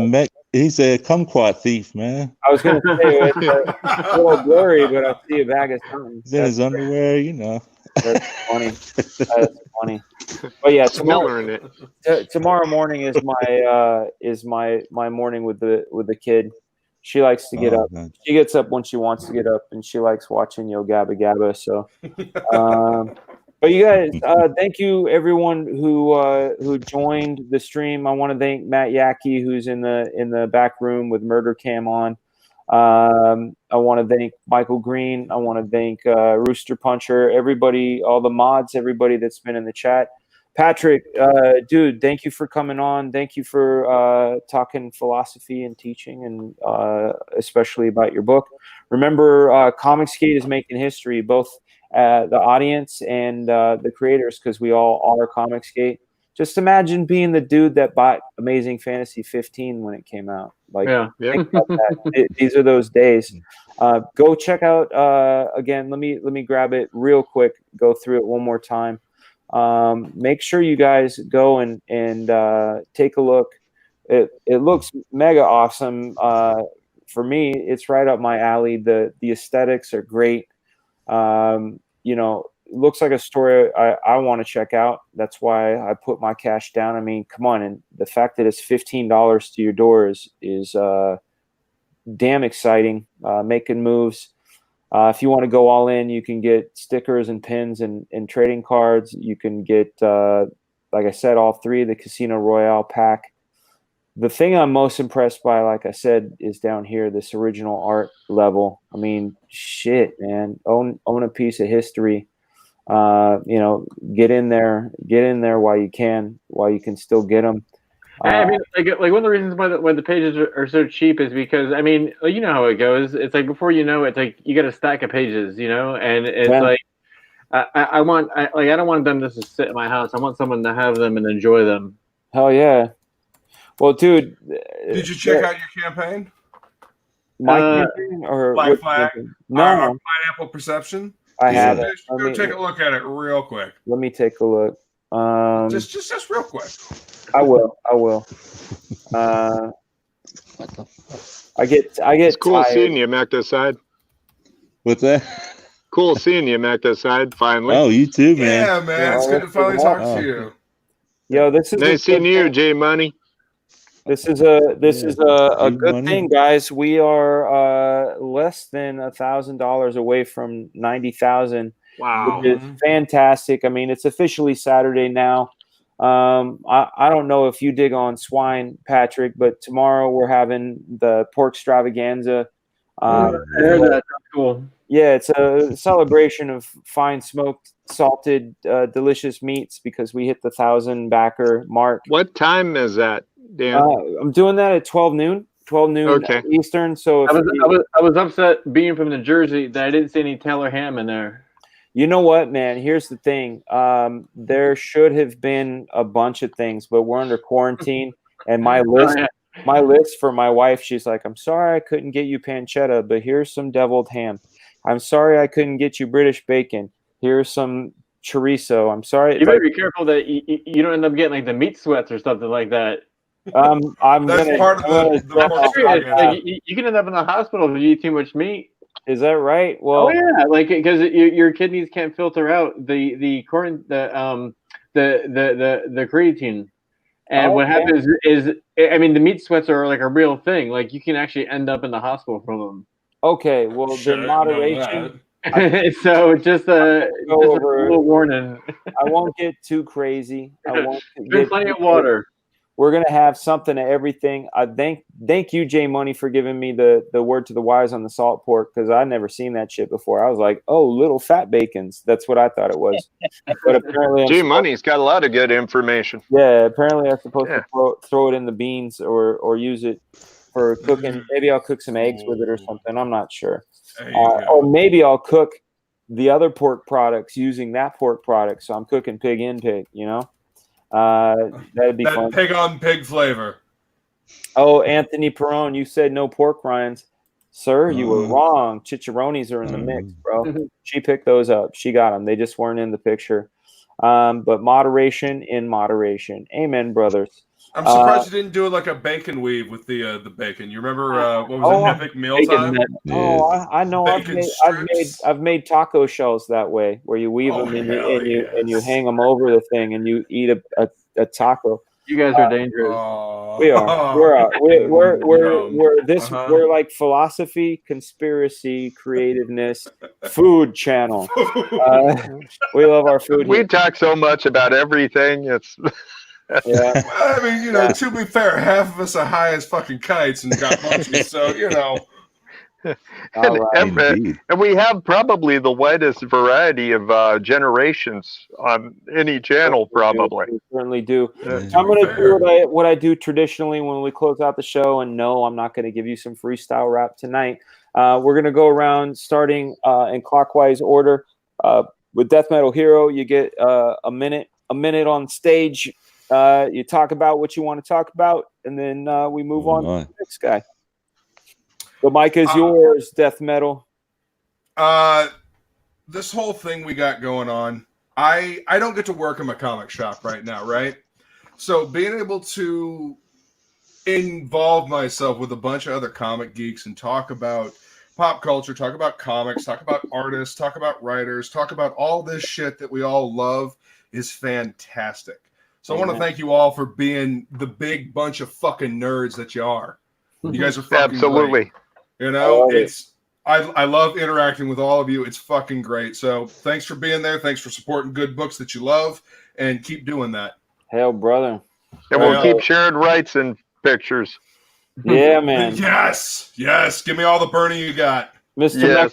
Mechicide, the floor is yours, sir. Eye on the prize, and hopefully I can announce something about what I'm penciling soon. Excellent. Looking forward to it. Oh, thanks, man. Keep us posted so we can definitely post it on this channel, bro. You got it. All right. And congrats on when you refresh the page there. Yeah, man. We're super close. And the next goal is the bunny suit. It's fucking. I feel like what, 11K from that? Yeah, it's fucked up. I know I have to wear this thing for a long time, so it's. I might have to get two because I'm probably gonna like get all kinds of ash on it. But we're good. Yeah, J Money. Yeah, J Money. What you got, man? You got a minute on the floor. Hey, man. I will let you say, hey, Mechicide and Luke. I enjoy our state conversations with Donald. We gonna learn that boy. We gonna learn that boy. He won't learn, dude. I can't eat leather. And I would like to say Congratulations. Can't fix stupid. Coach. He's like cardboard with sauce on it. Give me that do it, man. I can't do it. You gotta cook it right, man. Cook it like a man. And Dan Fragagenesis. You know, I mean, I can't wait till I get the book, and then you know, Comicsgate, man, Comicsgate. Hell yeah, Patrick. The floor is yours, sir. The floor is mine. Yes. All I'll say is check out Riot Press Productions on YouTube. That's my channel. I do a lot of art videos on there. So go over there and check it out. The only actual show that I have is on Sunday. I've been doing it for the past past few weeks now. Every Sunday at 1 p.m. Like we have like just comic book talk. Of course, everyone here is always invited. I put the link in the description, so anyone can just come in. If you can, go check out Johnny Fantasm on Indiegogo. And Dan, of course, congratulations on the success. Like I was a fan of Black Flag, back in the day. I was very excited to see someone as prestigious as yourself coming over here to Comicsgate. I mean, I was watching like the first night you popped up, and I was like, I totally remember that dude, and I followed you on Instagram too, of course. But cool, I was very excited to see you, over here. And it's thanks for everyone for letting me in, and thanks for letting me come in here and chat with you guys. Of course, man. Good having you, man. You're welcome. You're welcome anytime, Mr. Leg Kick, aka Gary Bruce, my Northwestern brethren. What you got? The floor is yours, sir. Well, what I was thinking about is it was nice meeting all of you, Patrick. Mecca said, finally seeing your kind of face.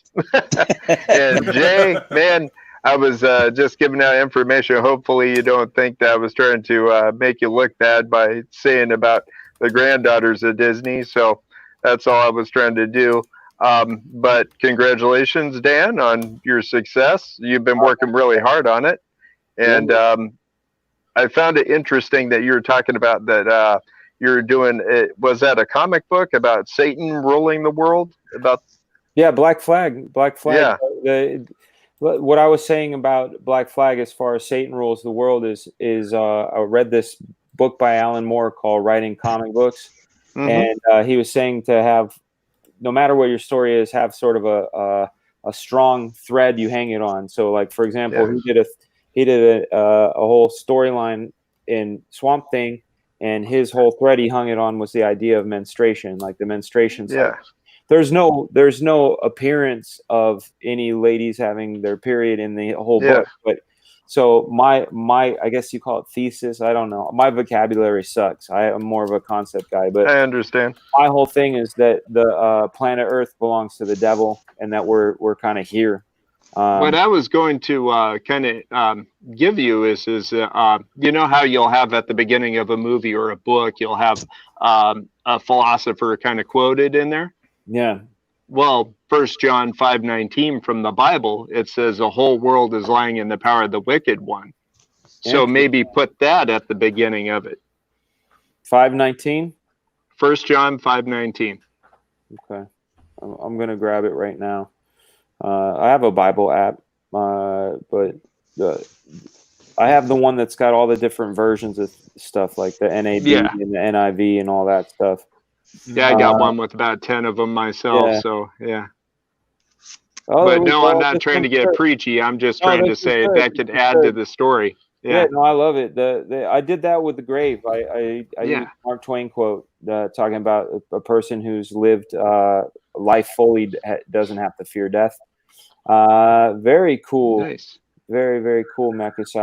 Well, we know that we are children of God, and the whole world is under the control of the evil one. Amen, brother. That's literally it. So thank you. I love that, man. 1 John 5. Not a problem. Thank you, sir. And if you forget, just message me. I know that one by heart. Oh, dude, I have it in my phone. If I put it in the phone, it won't be gone. Awesome. For mine, I guess I have it for a second. You guys check out. I'm gonna go through all the books I can think of real quick. Definitely check out Johnny Phantasm. Check out Through the Woods by Vinny.